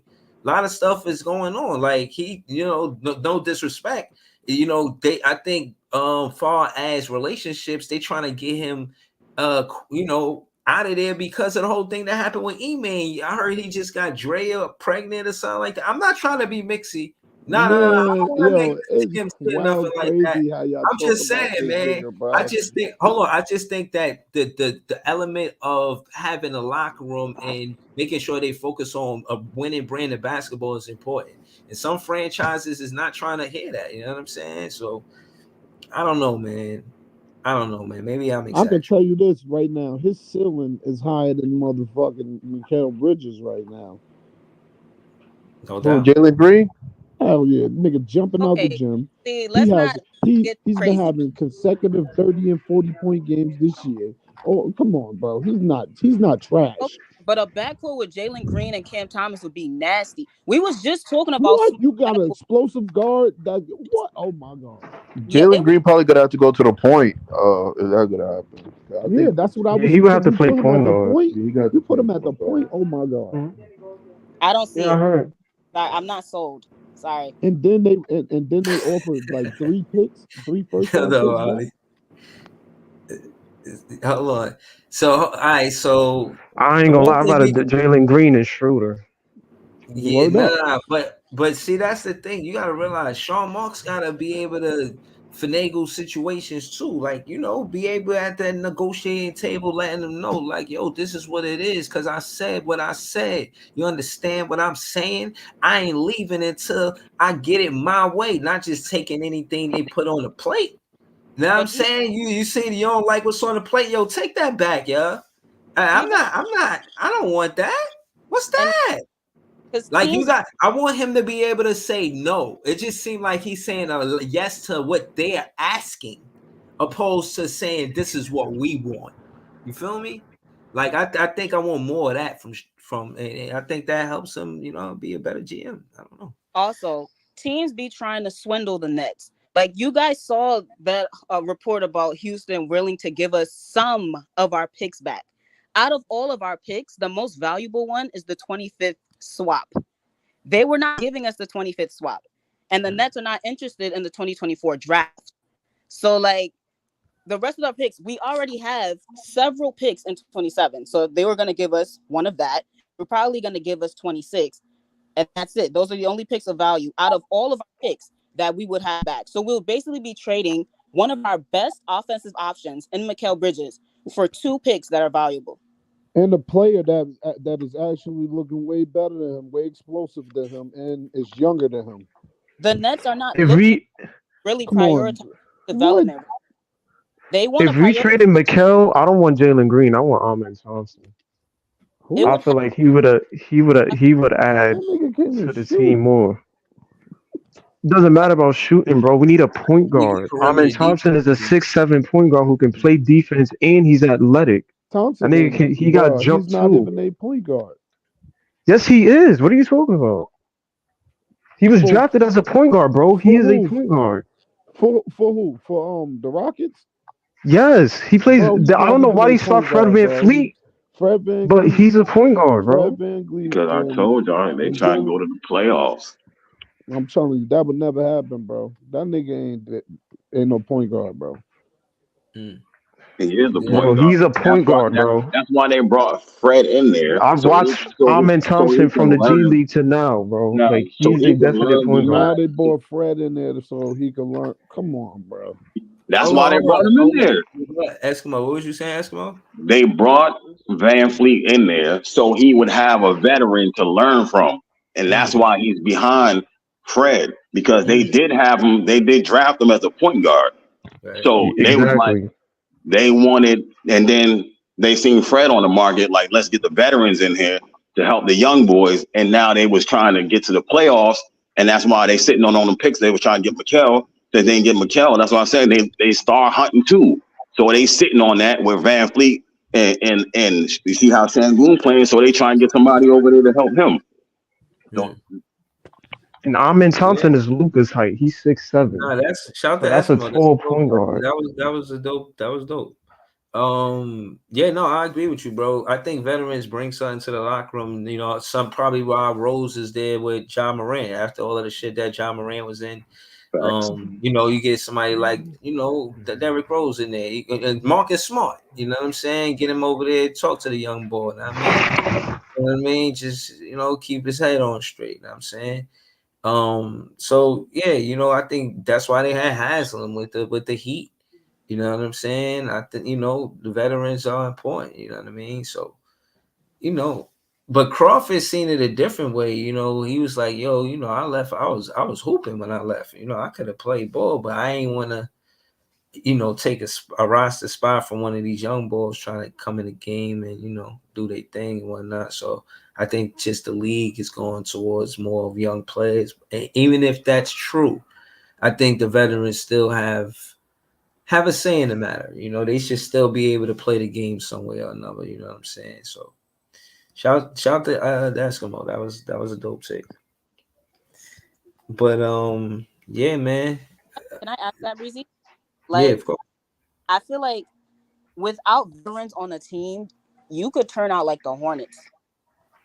Like you can't have a team that's full of people that are under 25 years old, because then they start to act out and they start to act like really crazy. That's why for this team, I see why the Nets were able to retain DFS, because to be honest, out of the three, DFS, Royce, and Dinwiddie, I was almost certain that Royce would be the last one standing. But instead, they chose DFS, because if you're going after a star, you want to pair them with a player like DFS. So like the Nets are kind of like showing us what their plans are, and they've been telling us what their plans are since the beginning of the season. And I'm seeing a lot of the comments, they talking about no stars wanted to come here. I could go down the list again. Anytime I could go down the list of stars actually wanted to come here. The only thing that the Nets have to prioritize now is putting a competitive on the floor. That's the only way you're going to try, because the city is fine. Everybody wants to play in New York. We know that. But they want to play for a good enough team. The 2018-2019 team was at least 45 wins. This team, I don't even know where we're going to stop, because this team is very unpredictable. So, like, we could try again next year, because, 2025 is when the Nets really want to go and strike that deal. So, Yeah, but that's the thing. We want to win now, man. The fans is hungry to stay at least in the play in contention. And as a Nets fan, I think a healthy Nets roster does take us to the play-in. I'm not including. Yeah, y'all niggas got me. I ain't gonna lie. I think it's a mixture of both. Wasn't even drafted as a point guard, bro. I knew I wasn't bugging. I just wanted y'all to know that, like, he's day forward. So the one in Detroit was drafted as a point guard? We was talking about the one for the Rockets. Right. The one in Detroit was drafted one of them was drafted as a point guard. No, Detroit, Asor is a small forward. Asor Thompson is a small forward. Amen is a point guard. The twins, they play different positions. The Rockets is a forward. That means the one in Detroit is a point guard. Yeah. Bro, the Detroit one is not a point guard, bro. I don't know what you looked at, but he's not a point guard. He's a forward. When you look up Rockets point guards, Aaron Holiday, Trevor Higgins, and Fred VanVleet, bro. I don't know what are you talking about. They have him playing forward. That's why. He's not an original forward. If you go on the NBA app and look at his position, he's a point guard, bro. I'm looking at it right now. Like, these are players I've watched. Like, this nigga's a whole guard, bro. Yo, hold on. The chat. But hold on, Breezy, because I wanted to say something to Wally's point. I think with young, I agree. I think it's a mixture of both. I think you can have a team with young talent, but I think veterans help too in that aspect in terms of not going fully young. But I think it depends on the young talent for real. I think most of the young talent in the league, not all of them, most of them are like really mature for their age. And I'm not saying all of them, but most of them come in here with a mature mindset. Like, and I think it just matters. I think it depends on the upbringing for real. Because when you look at Wemby, like, he speaks very maturely. He's not somebody that you think is out in the clubs partying. Like, he wants to win. And it's very rare for a 20-year-old to have a mature educated mindset, and he fits that San Antonio team well. So I think with young talent coming in the league, if you have somebody that is mature, he's ready to take the reins or whatever. And I'm talking about with elite talent, but if you have young talent that is focused on basketball, not the other stuff outside, and they really want to win and put together a winning basketball team, I think it can work. I don't know with Charlotte because Lamelo got a lot of growing up to do, and Brandon Miller as well. But I think if you got young talent who just care about basketball, and it's very rare because these dudes just care about the bag, they care about going to the clubs, the city life, or whatever the case may be. It's rare that you get guys who are psychopaths about basketball like a Jordan or a Kobe, who don't care about any of that stuff. They want to just win championships. But if you get a talent like that, if you have a young team and it's structured in the locker room and y'all just worried on winning games, I think a young team can work. I think under the 25 thing, if and this is elite talent. I don't know what the talent we have, but if you got talent on this team under 25 and they focus on basketball and getting better with the team, even if it's through some losing seasons, and you mix in some vets who, like Breezy said, or Udonis Haslam, or just somebody in the locker room who don't got these players on no nonsense and they keeping them straight, I think you can put together a winning product with that. But it all depends on what Brooklyn does, because I'm not even gonna lie, it's it's looking like that's not the route we headed, especially with this draft, since we're not looking to get no picks in this draft. But Wally's right. They not Houston not looking to unload that 25 draft pick because the 25 uh draft class is the elites.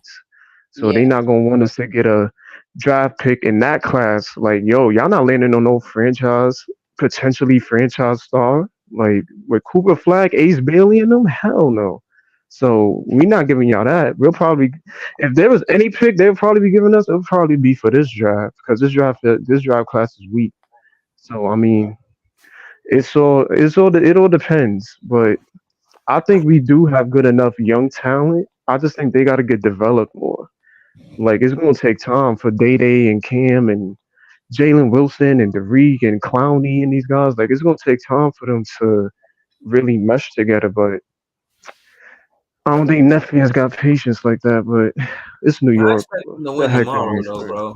Like, I expect them to win tomorrow, and I don't want Cam Thomas, and I don't want Cam Thomas to rush back, bro. Realistically, You I think he should come don't off the want him bench tomorrow to. if he play? He played. What you said? If he plays tomorrow, you want him? He should come off the bench.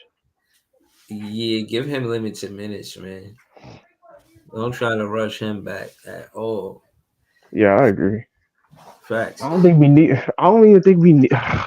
I would say sit him because I want to say we don't need him for Charlotte, but I said the same thing against And Detroit. now we need him. I just don't want to see him re-aggravate no injury or nothing like that. But we need him for sure. I Yo, don't want DSJ after two. That's what. Please put somebody else there, bro. Uh, Breezy, that are was a you crazy one. Yeah, I'm listening, Wally. What's up? reading this chat? Yeah, they going back and forth about Dame and Reholla. Shout out to Reholla 88, man. I like his content. D Monster. D Monster is wild. But I just want to say, this kind of behavior from the Nets fans, I expect chaos. I expect people flipping tables over, slapping goldfish, taking goldfish out, putting it on a frying pan. Wild shit is happening with Nets fans. You know what I'm saying? And I just think, this is what's happening with the chat. It's a little it's commotion there because we're things we're looking bad out here. You know what I mean? So these things are happening. They're talking about players that's not even on the team. They're talking about players that they wish was on the team. These guys are not taking their shoes off when they come in your house. These guys are fucking the door dashing it and leaving and not ringing your bell. You go downstairs and your shit is cold. You know what I mean? Shit been there for 20 minutes. You know what I mean? Like, the chat is wilding right now. You know what I'm saying? Yo, Um, Breezy, I think it's a whole bunch of category of Net fans, bro. Like it's the fans that care about the team. Then it's the Cam Thomas cult. Then it's the Mikal Bridges cult. Then it's the freaking Sean Mark cult. The people who think he can do no wrong. Then it's the Ben Simmons cult who think that he actually valuable. Like it's a whole bunch of separate Nets fans that are like really separated. But I rarely see the Nets fans that are like, yo, they care about the team overall except for Priest. Because Priest is not biased toward nobody. He really be like, yo, I'll support everybody on the team. But the people that really be going at it is the Mikal and Cam Thomas cult, man. Like we be like, yo, Cam Thomas is be the star of the team. Mikal need to get his ass off the team, and I'm just like, what you mean? Why you like? I'm only saying it because I'm stirring the pot. The Eskimo, he got a Ben Simmons jersey, but he not he not on it like that. He be on some cool shit. Like yeah. Did we get Eskimo's take on how he felt about Ben Simmons retiring? Because he retired. Bro, I don't think he retired. I said my piece about Ben. I'm good, bro. You know what I mean? we ain't gotta stay on Ben. I ain't on that type of time, bro. Nah, man. I just wish this team, like in the beginning of the season, like we were so hopeful and joyful. Like, yo, this team is lit. This roster constructed. We gonna be the top defensive unit. We gonna stop these teams. You're gonna be top 3 in defense. Like it was just a whole bunch of aspirations and predictions. Real quick, and just to be where we at now is pretty heartbreaking. I'm not even gonna lie to you. Like, real quick, injuries. Hold on. Hold on, easy. You gotta join the panel, man. That chat is wilding, man. Don't get caught up with those guys. Talk about them players in the past. Why is water wet? Yo, we don't have these players are not even on our team, and Rihanna talking about why is water wet? Yo, what is happening? Like, all of these questions, where's the answers? That's funny. My man was a point guard. He plays point guard, 6'7" point guard for the Rockets.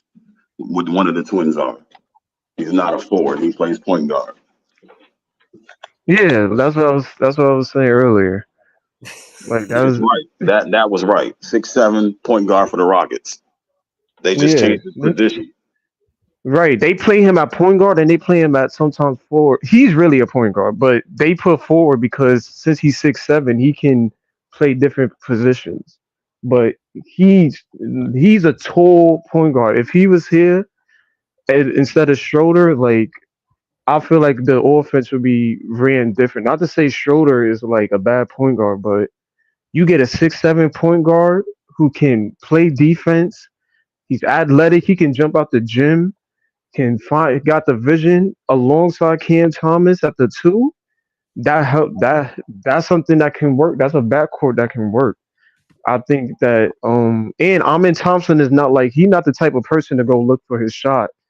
Like he the type of person to set the team up before he go look for something.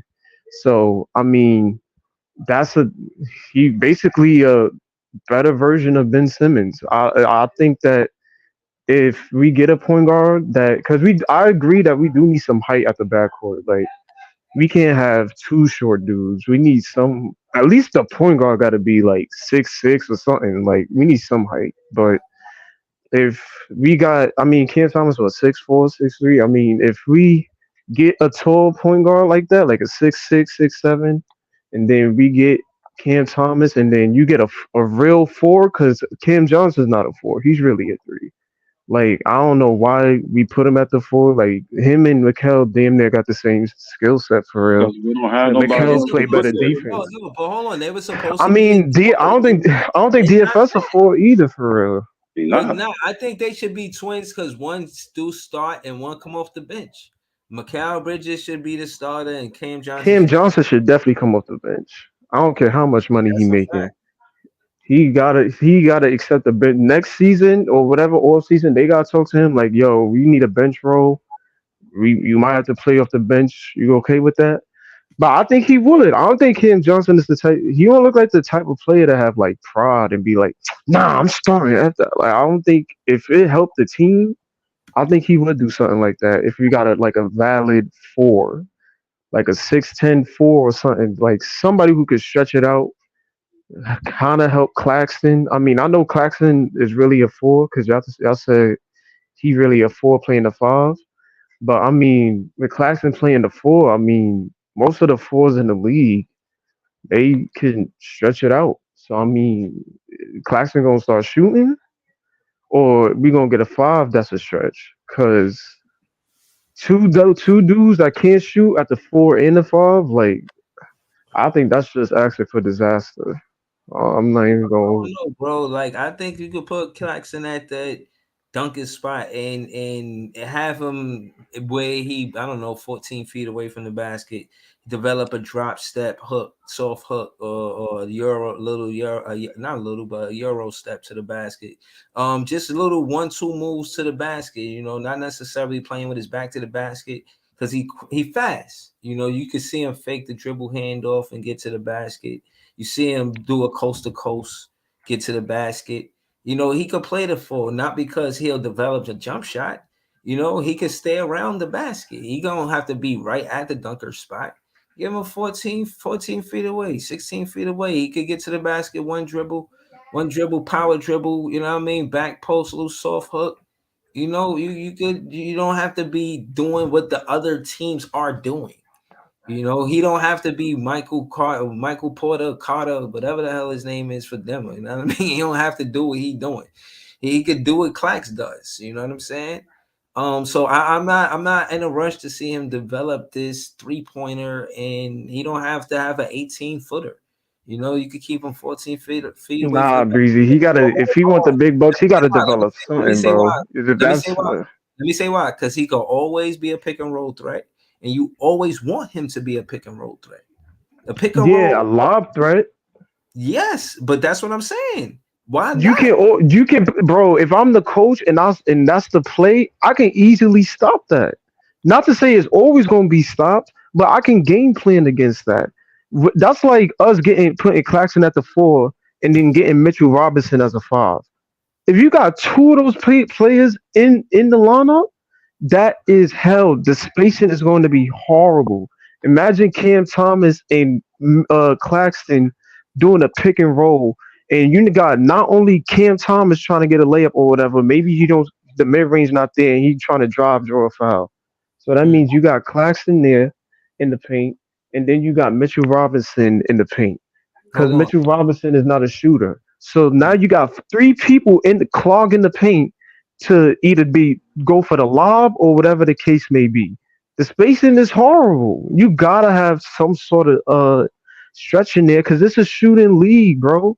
The game is evolving. The bigs are evolving. If you can't shoot in this league, you are not valuable. Listen. Claxton is a good defensive rebounder. He's not like a Day'ron Sharpe where he get a lot of offensive rebounds, but he get a lot of defensive rebounds. So if anything, you make Claxton 4 and you get the shooter to be the 5.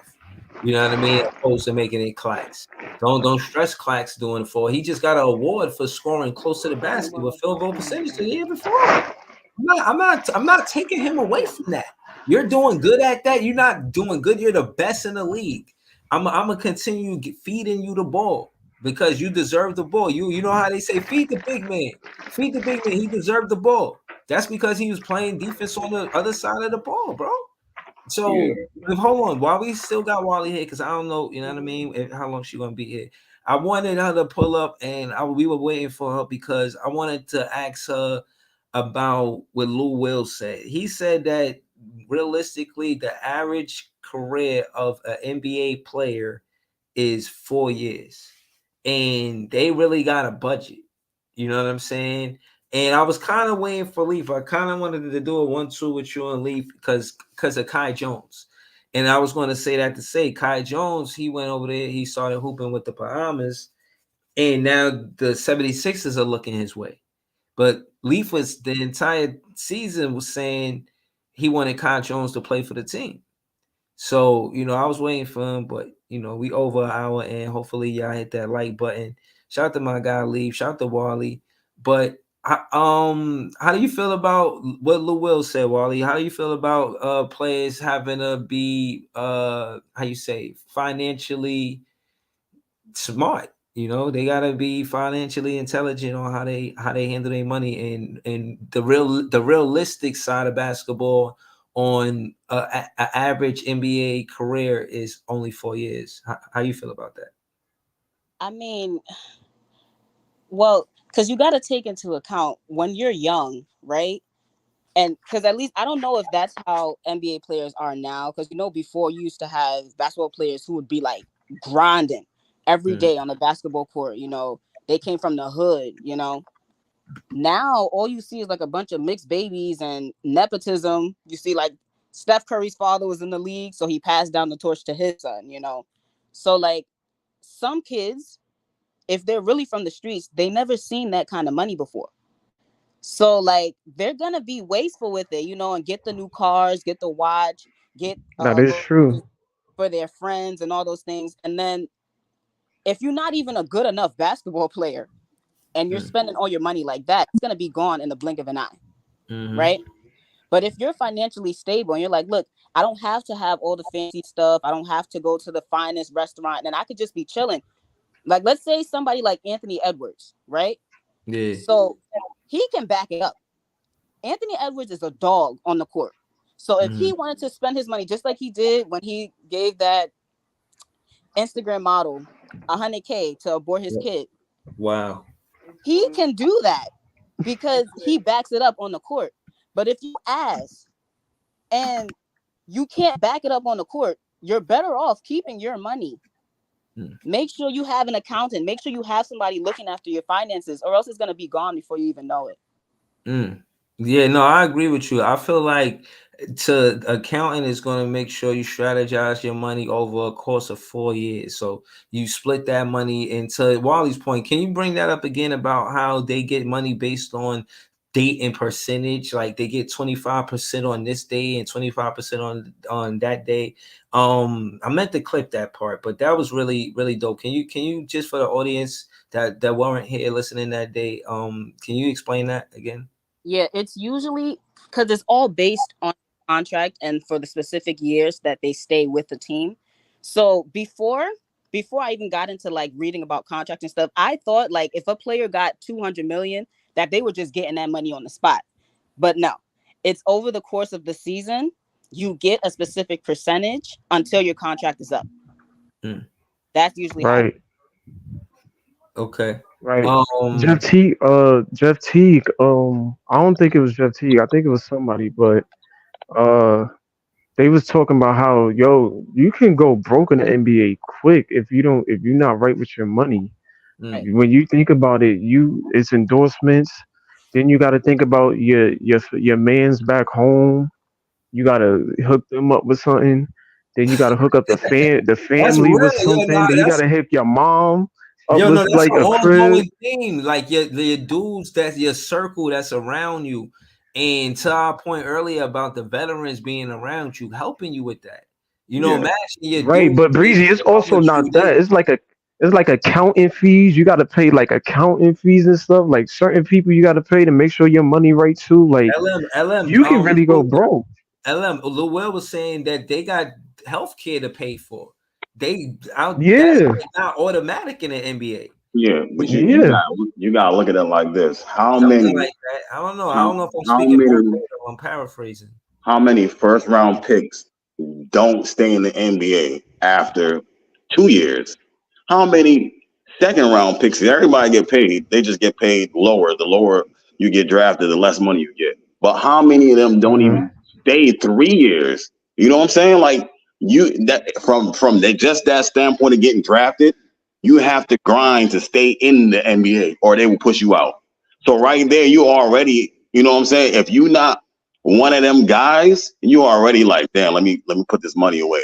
You know what I'm saying? Or you might not be like the veterans that you was talking about. They said they talked to the young folks that come in about the feeling of being guilty of having to take care of everybody else back home. They said that they talk to them about that all the time. Anybody get drafted, they always tell them about it. Don't feel guilty. You got yourself here.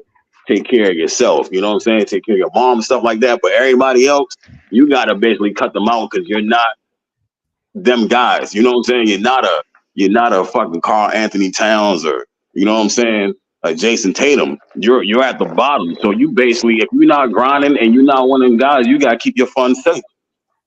Right. And it's not even just the financial thing too. You also got to make sure like your lifestyle is right, because like Kevin Porter Jr., his NBA career might be over because of one stupid mistake. You know, like if you're young and you're coming into the league, you have to make sure that you're surrounded by the right people. Ja Morant almost lost his career by doing something stupid. And it's all because he surrounded himself with the wrong people who only wanted to be his friend because of his money. You got to be smart. Right. I think that's to what I was saying, Wally. Like I've met so many different uh young guys. Well, I guess I'm still young too, but I met so many. It's so many different. It's crazy how you can meet a 21-year-old who's really matured and advanced past his time, and then another 21-year-old who's just like, yo, what the heck are you doing? Like, it's just so many different types of young people in the league who act with a certain maturity at such a young age, and then you look at the other young talent, and it's like, yo, you can tell. And the crazy thing is that you say about John Morant. John Morant had a good upbringing. Like he wasn't in the streets. He wasn't. He had a good upbringing. He had a pretty good life. So for him to be acting out like that, like, is kind of weird to me. But I mean, this is what happens with these young guys. They see a life that they idolize, the life that they think they can have with all this money they come into the league with, and it's just like, yo, I want to live this certain lifestyle. I want to live. I don't think Memphis is in New York. Like, I don't think what's more, what you can do in Memphis. But I mean, with the kind of money you get once you enter the league, depending if you're a first round pick, like you can. They want to go crazy. They want to go get the girls and get the chains and the jewelry and the watches and the cars. Like, it's really rare to have somebody like young talent who really don't care about any of that. And I think it just depends on who these people are as a person, like who they are, like not even their upbringing. Because John Morant, he had a good upbringing and he's still doing dumb shit. But I'm just talking about who you are as an individual, who you are at your core. What is your personality like? If you don't value any of that stuff, then you're gonna thrive in the league. You're gonna be smart with your money. Yeah, I Me think that was personally, part I've of. never. Yeah, like that's just I how think it is that in was. the league. I think that was part of Mamba mentality. You know, you listen to Allen Iverson stories about Kobe. He said, you know, he was the guy going to the gym. We going to the club. He was the guy going to the gym. And I think that's what Brooklyn Nets fans want. We want to see players dedicated to the game, you know, serious about winning, care about the brand. Breezy, you don't think that's Cam Thomas? You think Cam Thomas at the Yeah. clubs and buying cars and No. I think drama? he. You think he like, yo, I'm chill. I'm at the crib. I'm chilling. I'm focused on basketball.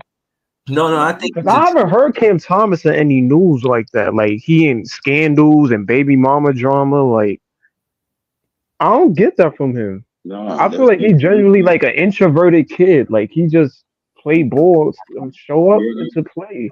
they already said he not an outside person. Yeah. Yeah, Yeah. but Hold I on. like stuff like that. Right, me too. Hold on. I just want to say, you know, I see the chat wild. I say yeah wilding because any references to nuts or anything like that, you know, I just put y'all on timeout. I got like 2 times to be on timeout before I block y'all. But again, I love it. You know, y'all can continue to go back and forth as long as y'all not insulting each other or referring each other to the Frank stand or anything like that. And again, shout out to Rihala. He said, this is the first time I got this compliment ever. He said the panel man matured tonight what they takes tonight. I know that's because of Wow. I know that's because of Wally. You know, we in here, you know, I guess being doing our best, being gentlemen. Usually we're heathens, Chaotic, you know what I mean? Out here running amok, kicking up no dust. order, You know what I mean? So I threatening to certain elegance, shoot you know, people. I guess Like you it's know what I'm just a whole saying? bunch of A stuff that be woman's going on. touch. So he says the panel man mature what they takes tonight. Then he says, feel like I'm watching First Take. Now, you know, they get paid to do this. So I He's just damn sure Stephen A. like I was, you know what I mean. So shout to Wally. She brings a certain, I guess, savoir faire to the panel. She love having you here. Shout to Rihala in the chat, W chat, and yeah, man, y'all again, yeah, y'all cool, man. I rock with y'all takes, man. Y'all talking basketball. But please, man, all I ask is just keep it clean, man. Keep it basketball, but we rocking. Now, I said all that to say that to how I feel about the contracts is the rookies, they understand that the first time they're gonna get the contract or get a big contract is from the team they're actually playing for. You know, you're building a rapport with the team you're playing for. Other teams are watching. They you know, other teams are like that where they're always watching, you know what I'm saying? But you build with the team who actually drafted you because they made a dream come true, right? You to play in the NBA, that was a dream come true. Now you here. You know, you building a rapport with him, building a relationship with him. You feel what I'm saying? You get your first opportunity here, you know what I mean? And you never forget that. You know what I'm saying? So, and the best contract can come from the team that drafted you.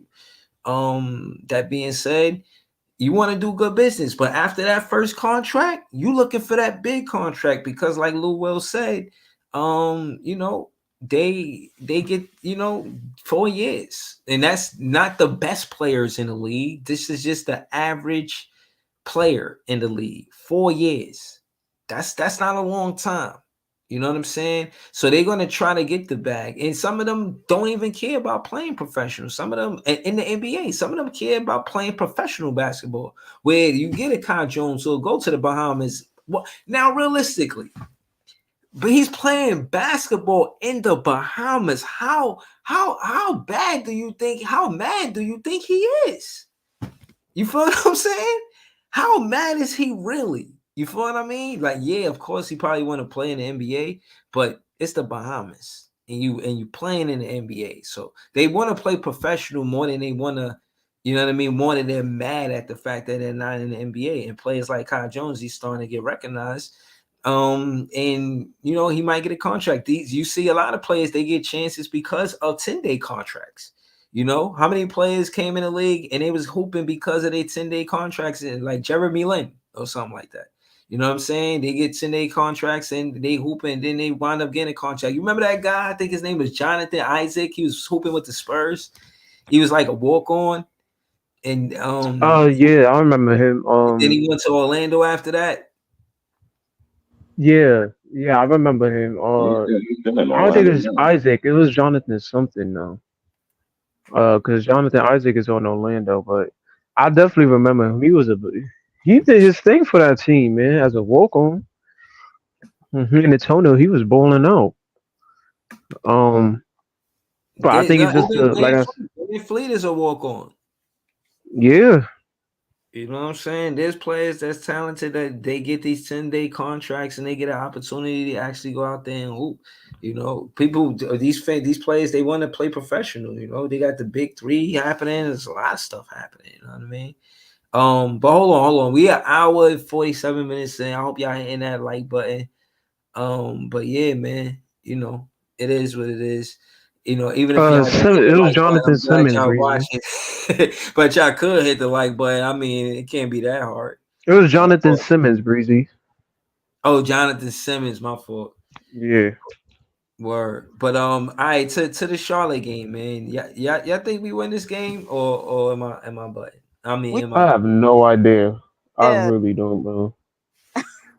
Depends. I can't even. If I had to bet my life on it, I couldn't even do that. It depends who playing. Don't bet your life on it. Nah. All we get is Day'ron and Cam Thomas back, because that could, you know what I'm saying, that could change a little bit of the team points and scoring and how they play and shit. So it depends, man. If they come back, if they are back, I say we can win. If they not back, then I'm on the wall with the shit.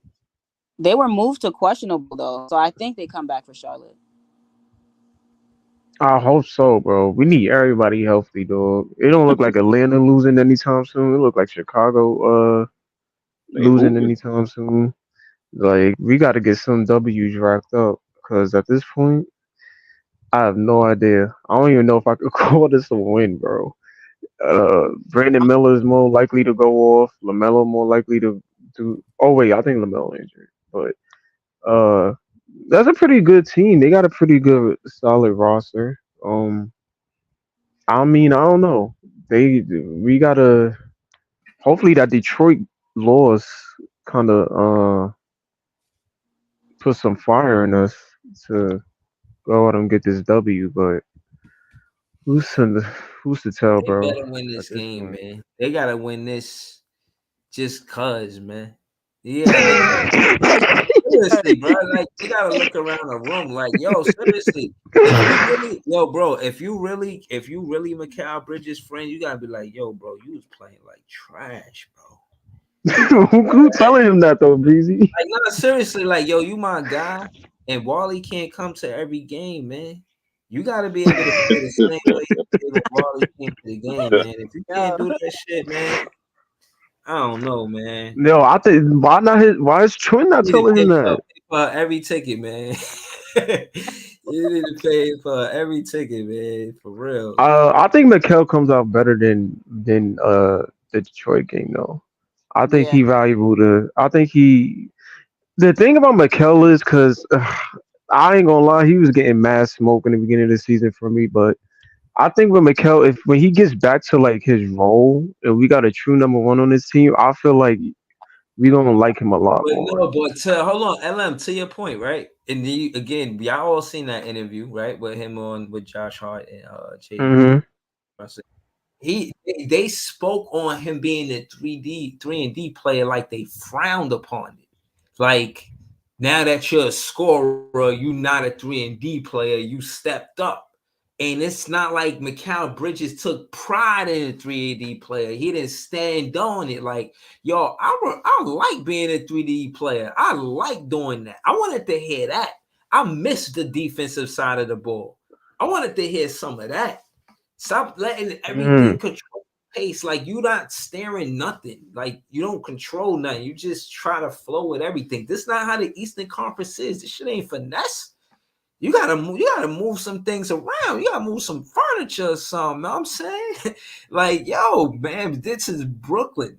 This Eastern Conference, this division of basketball, the Atlantic Division, is one of the toughest divisions in basketball. You got Philly, you got the Knicks, you got the I think you got Celtics, Boston, right? you got Boston.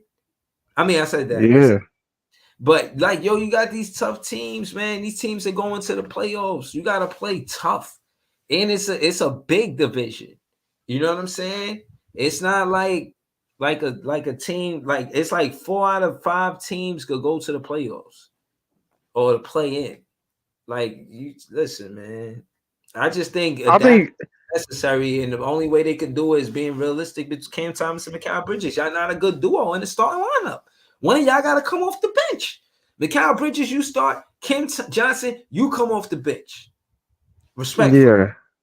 I think Cam Thomas and Mikal Bridges starting is fine, but Cam Johnson got to come off the bench, bro. If anything, put DFS there, call it a day. Like it is what it is. I don't know, but I don't think is that on Ollie? Because I mean, I feel like if Ollie telling Cam Johnson, yo, you know what I'm saying? You've had injury problems. You know what I'm saying? You at risk of getting hurt. Maybe you should come off the bench and take things a little bit slow. You know what I'm saying? Have DFS start for the second half of the season and have that be the lineup until either we make the play-in or we our season is done. I think that's what Ollie got to put and implement into certain players. But like I said, Breezy, I don't think Cam Johnson got fraud like that. I feel like if Ollie tell him something like that, he gonna go to the bench role.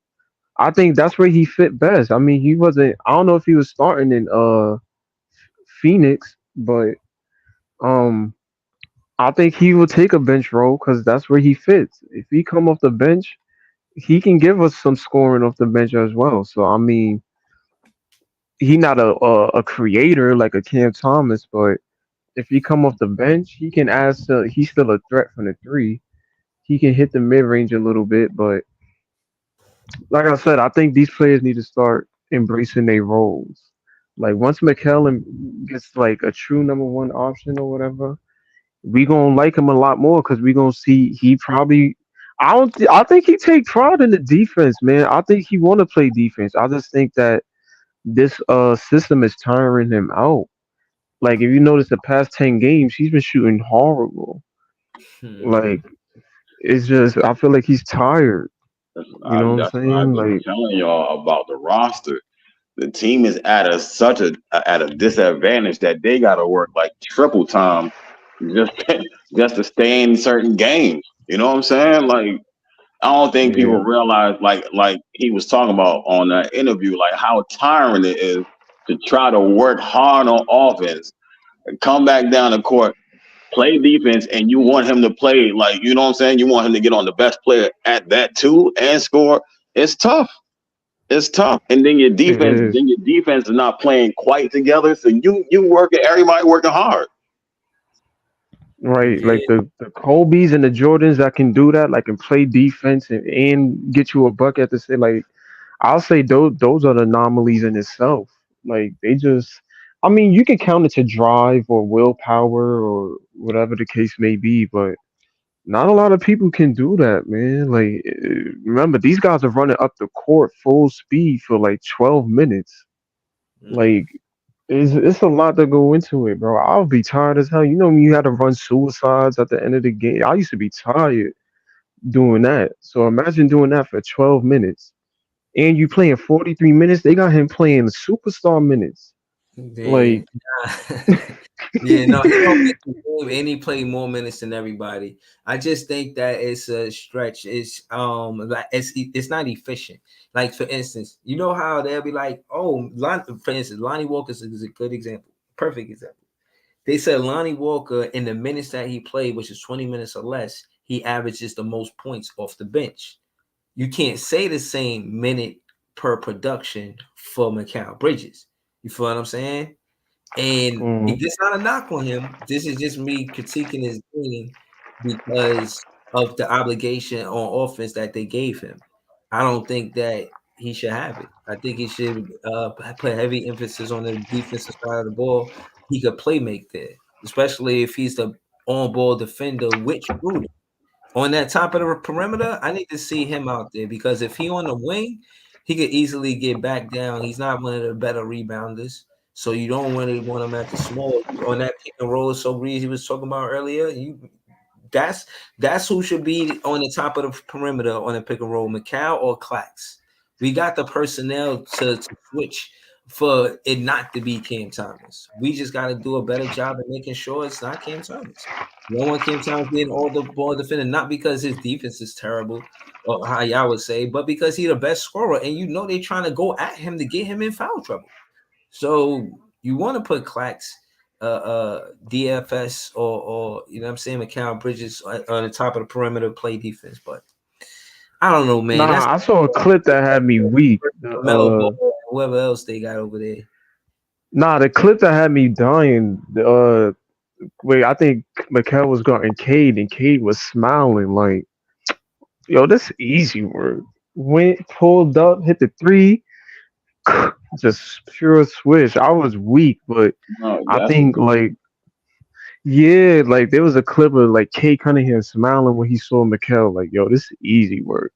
yeah, because he Went, backed did a up. little in between. He took Yeah, he gave him mad he space. I was like, bro, you can't be yeah. doing that. Yeah, he gave him mad space. Like, you can't be doing that. Like, K not he not like an elite shooter, but he can still shoot when necessary. So you can't give that man no space. But is LaMelo playing? I thought LaMelo was injured, but I guess he back. I'm not sure, but I don't know. I'm gonna check, man. because But I thought shit. he was out because he keep getting injured, man. Like his knees is, I don't know, but So I who know that did they boy get Brandon Miller gonna get work. because Kyle Lowry went to Philly. So who did they get when Terry Rozier left? Who's their point guard? They got Seth Curry, and they got what's the dude that used to be on in Boston that come off the bench? Hold on. Grant Williams? Grant Williams, yeah. He ain't no point Oh guard. yeah. Not for point guard, but I'm saying that's who they got. Okay. I'm looking at their team now, bro. I'm looking at the team and I still don't know who the point guard is. His name is V. Mimich. Bro, who the hell is this dude? I don't know, but that must mean LaMelo injured. He was 6 if for LaMelo not 14. starting. Word, he was 6 for 14. Nasty work. I know Brandon Miller gonna put on the show though. It's gonna be interesting to see that Miller and McHale matchup. He was 8 for 19 last game. They lost to the Wizards.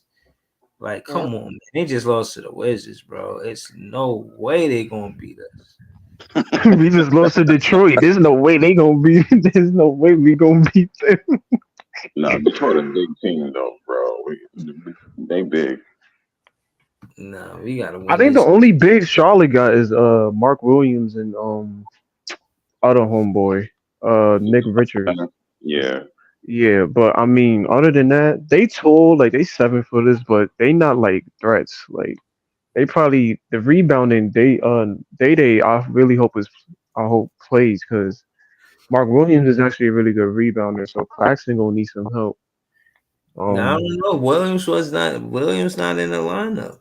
Oh yes, he is. No. Grant Williams, you talking about? Oh, not Mark Williams. Mark Williams not in the lineup. Grant Williams is, but bro, they team can't score no points. Grant Williams take 10 shots over there.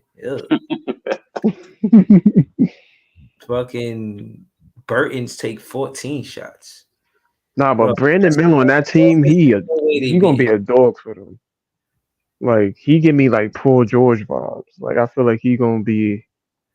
If they get their roster right, like he gonna be a problem for us in the East in terms of like young talent. They got Miles Bridges. They got Miles Bridges. He took 10 3-pointers. He was 1 for 10. He don't give a fuck. He just I don't care. Yo, hold on. How do you, Wally? Do you care about Miles Bridges in that whole situation and him having that domestic dispute? And you feel like the NBA was fair to him, or? I just don't want him on my team because I feel like the NBA, they need to make money, so there's a reason why he's back. But keep him far away from the Nets. I agree. Because the thing is, like, it's too close to home, you know. Like, I have sisters who have been in domestic violence situations.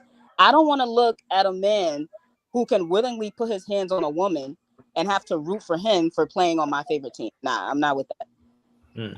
That's real. I agree too. That type of dynamic is not good for the locker room at all.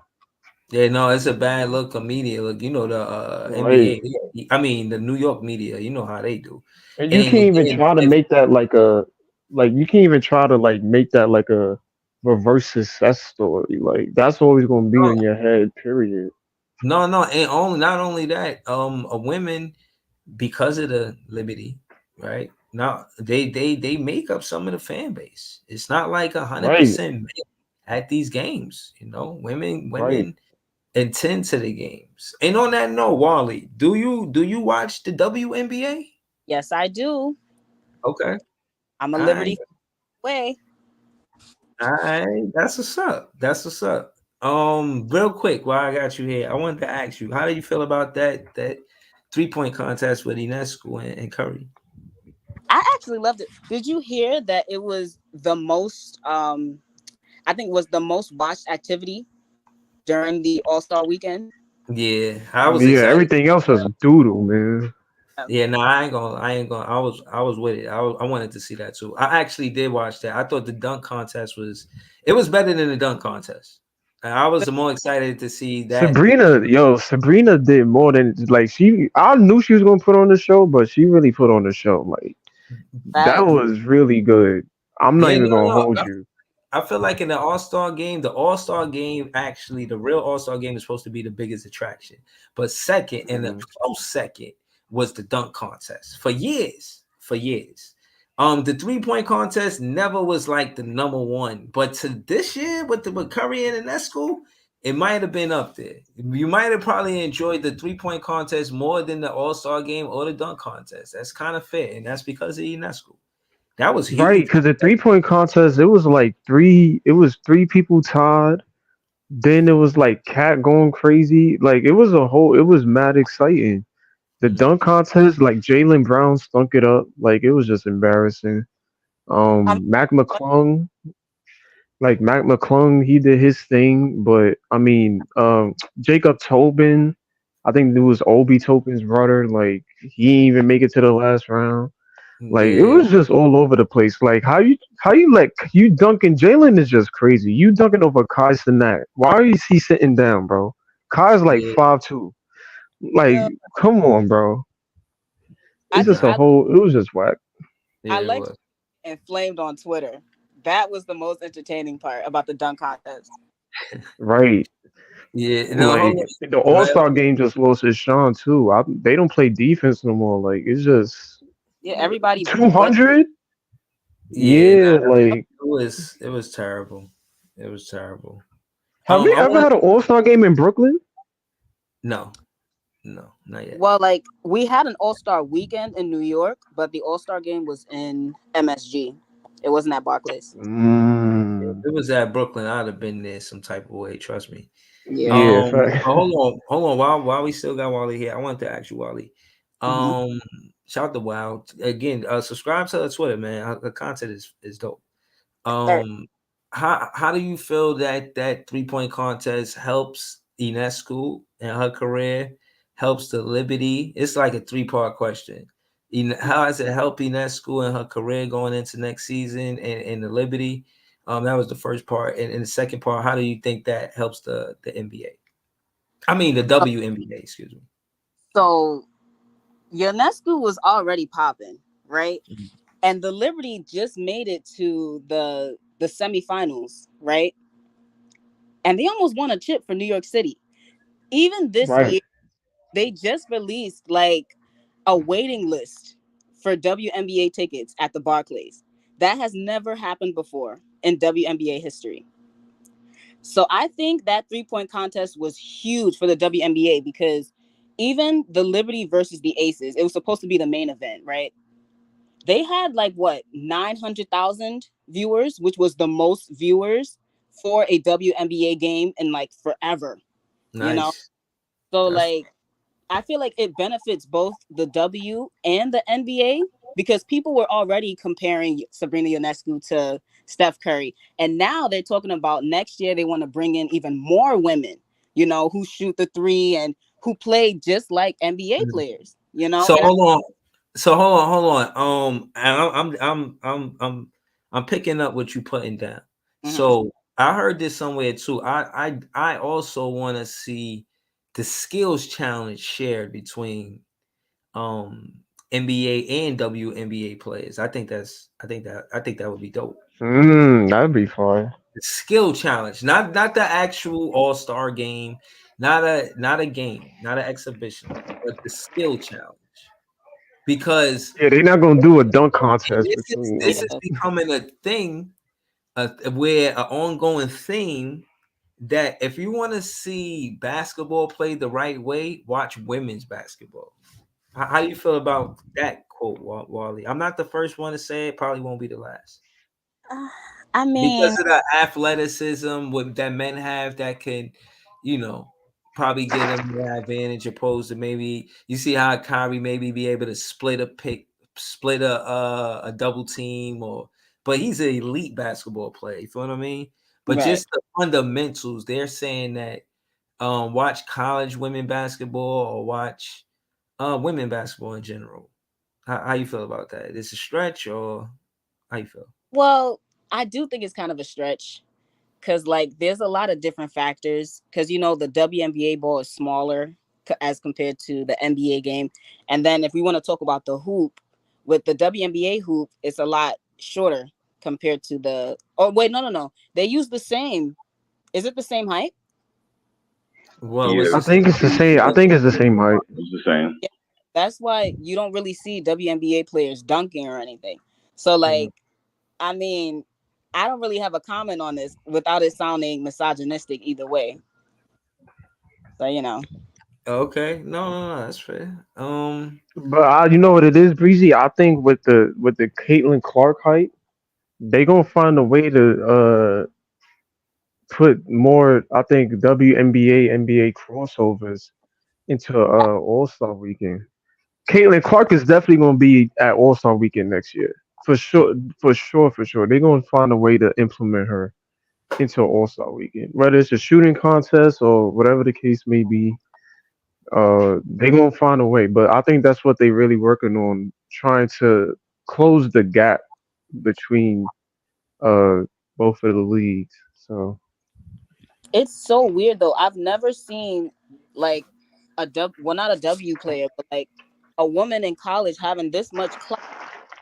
It's it's an anomaly, to be honest. Like, Yeah. and the fact that she's still in college, but I think she's entering the draft this year and she's gonna end up playing for Indiana. That's why I was looking at those tickets for the Liberty. Yeah. Liberty tickets usually go for like $33, $33 to $40.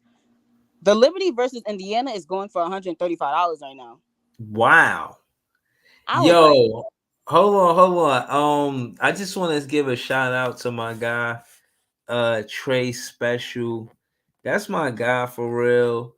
Listen, I want you to even shop his page on Instagram. He got a clothing line called Born in the Apple. But long story short, he was the first person as a guy that was a solid Liberty fan, solid New York Liberty fan, going to the games. You know what I'm saying? Showing reels on IG on how he enjoying life. I'm like, I want to be there. Like, I never thought the fans were that. The fan base was like when I seen the reels, it was like boom, like the music was bumping. The fans were having fun. It looked like they were celebrating winning basketball, and I felt the way as a Nets fan. Like, I wanted to be there. I want the same success for the Brooklyn Nets. You know what I'm saying? So again, shout out to Trey Special because he showed me that the Liberty, they really got a fan base, is strong and it's growing. And now that I hear with Wally saying this, I believe it, man. Like, this really confirmed it for me, and I think that I'm gonna follow them a little bit more. nah, the Liberty games be lit, Breezy. I'm not even gonna hold you. It be lit. their mascot. Rihanna said Liberty gonna win it all this time. How you feel about that, Wally? They should. I cannot have the Aces 3P on us. If they like, I'm gonna be so mad. The Liberty. How big is the league? How many teams in the WNBA? I think there's like what? They're trying to expand it now. Isn't there like what, 12?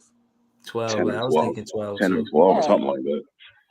Yeah. And they're trying to expand it and put one in the Bay Area because of Steph Curry, No, I think it's dope that the Liberty play at the Barclays, and I hope they continue to play there. I know they used to play at the Garden, but I hope that never happens again.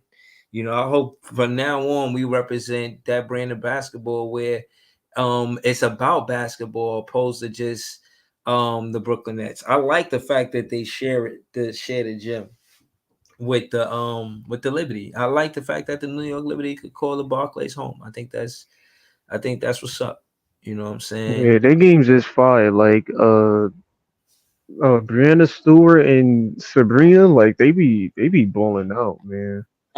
They really got some players on the Liberty for real. But they got a chance to definitely win it all. Like, I mean, at this point they might win before Brooklyn. So the Nets. So I mean, it is what it is. I just somebody got to bring a chip to New York. That's all I care. So somebody got to have a banner. It is. It is at this point. It is what it is. If it's the Liberty, then I think that's possible in this decade that one of these teams in New York can bring a championship to New York. What New York team has the biggest possibility of bringing a championship to New York? The Rangers. Let's start with Wally. Who you feel, Wally? Right now, the Rangers. If you guys watch hockey. That's as far as I'm Yeah, the going. Rangers. The Rangers. I gotta respect it. The Rangers. All right. I gotta respect it. The chat said the Knicks, but I low key think these fans are Knicks fans, but because the way we be, saying what we be saying about the Knicks, I think they, don't want to pull up and say, "Hey, I'm a Knicks fan." You know what I mean? It's cool. Y'all could. Oh, okay. So he is a They just Knicks. got mad injuries though. Brunson Yeah. is injured, Randall injured. Like that's not good. But I think they might get bounced first round. I'm not even gonna hold you. I don't know. I don't think they're gonna be injured going into the playoffs. I think they rely on Jalen Brunson to get them wins, and if Jalen Brunson need rest, they got Shake Milton. The GM did. I'm not gonna lie, I can't sneeze at what the GM is doing over there. I know I'm gonna hear a lot of that, and the KBN who run the City the podcast tomorrow at 11 a.m. Me and T Time. I'm definitely gonna close out soon because I'm doing that podcast that early. Want to be ready for that. I know these Knicks fans gonna be on one. I'll be ready for it though, man. Y'all And more we than welcome eyeing to that come March up there too, 23rd man. Shout out matchup to too. Wally, man. You know what I'm saying? I know you never see me on that platform, but I do another podcast called KBN Knicks vs. Nets, who run the city the podcast. And we debate about who run the city. So they got the up on us. They won 2-0, but I really hope that if those 2 wins that we beat them, if we win, that it like shifts the standings in a way where, maybe we take home court advantage from them or something. I don't know. That's just me. You know what I mean? But yeah, again, man, we 2 hours in, 33 people in the chat are watching. Please hit that like button. Please subscribe to Wally on Twitter, at Wally J. Shout to the Eskimo. He's also on Twitter. Definitely helping me grow the podcast. Always sharing it. Appreciate you, bro. Shout to LM. Shout to John. John came in hot, cooking earlier. You know what I'm saying? Shout out to John. John, you still there, John? I don't know where John at, man, but John was cooking earlier. But no, I just wanted to pull up, say that, and I mean that's all I got, man. I ain't gonna lie to you, man. I'm about to You got call us winning, Breezy? Huh? You got us winning tomorrow? Of course. I definitely got us winning. We gotta win this game. This is a must win for us, man. We have to win this. If I gotta recap this game, yeah, I swear, yeah. Help me. You know what I'm saying? I don't want to rush Cam Thomas back, but hopefully he does come back 100%. And he's ready. He's ramped up. The Brooklyn Nets like to ramp up, and hopefully that's what he did. If Cam Thomas and Day come back, that's all the injuries, right? You ain't seen him dunking on Twitter? Yo, hold on. I want to say shout out to Ree Holla for calling out the spy in the chat. Wally, you see it? Yeah. Yeah, you see it, right? Yo, shout out to Ree Holla, man. Yo, see, stop playing. Ree Holla out here phasing y'all out. You know what I mean? Y'all was talking spicy. Now y'all going. He said name 10 players on the Nets. Ree Holla asked him to name 10 players. He's Googling it. Like, I'm crying. Yo. Role player. Y'all was talking spicy about the page, and the chat is cooking y'all. Y'all definitely don't want the panel to cook y'all. Y'all need to stop playing with us. But shout to everybody in the chat and the panel. W chat, W panel. I definitely got us winning tomorrow night's game. I won't be able to pull up immediately right after the game. I'm gonna go on late, like 12. I hope to see y'all then.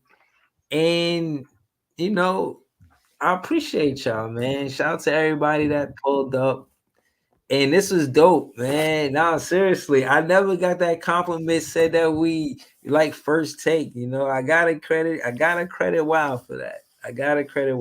So thank you for pulling up again, Wow. And lift up some prayers, man, for the Nets, man. Hopefully we get some. Just lift up some prayers. If y'all in the chat, you know what I'm saying. Y'all spiritual, man. Y'all do voodoo, whatever the case may be, bro. Put Brooklyn Nets in there and get some W's, man. Like lift up a seance or something, cause this is ridiculous, bro. Right, light some sage for these fans in the chat. You know what I'm saying?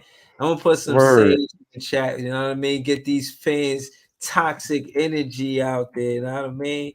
Now, obviously, it's just the word sage, but that's good enough. You know what I'm saying? I put the sage in the chat right there just for the fans that's being toxic.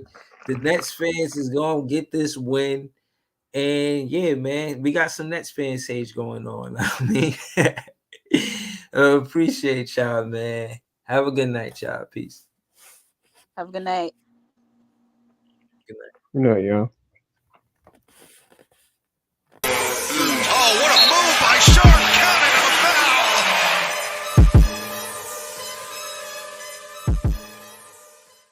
BROOKLYN. BROOKLYN. BROOKLYN. We well. Okay, we well. Okay, we well. Okay, we well. BROOKLYN.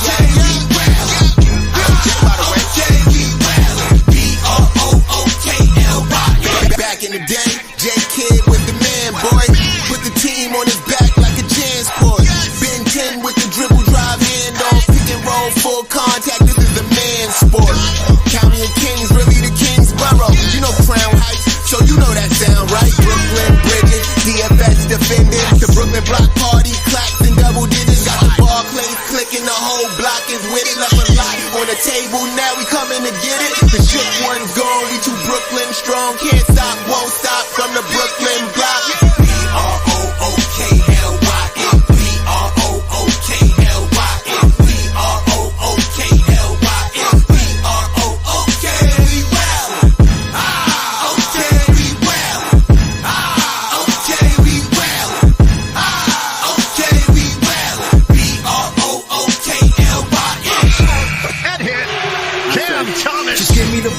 I'm fitting to score next. My J is all net, me and Jay just all next.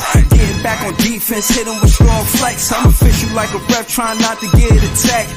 And we go hard on Brooklyn, that's a promise. Watch me like a Cam, cause it's my time. Make you watch me like a Cam, cause it's my time. Switch, they can't guard me, especially side the Barclays. Spin between crosses, I can score with both hands. Midi flawless, and I get to play like an artist. I'm a boss smith, so you should respect my handle. I see the big picture with the Nets like a mantle. In the future, I see us as champs too. And when we do, I'ma do a Brooklyn dance move. The stir that whole Millie rock like a FanDuel. That's a bet like my parlay on FanDuel. BROOKLYN.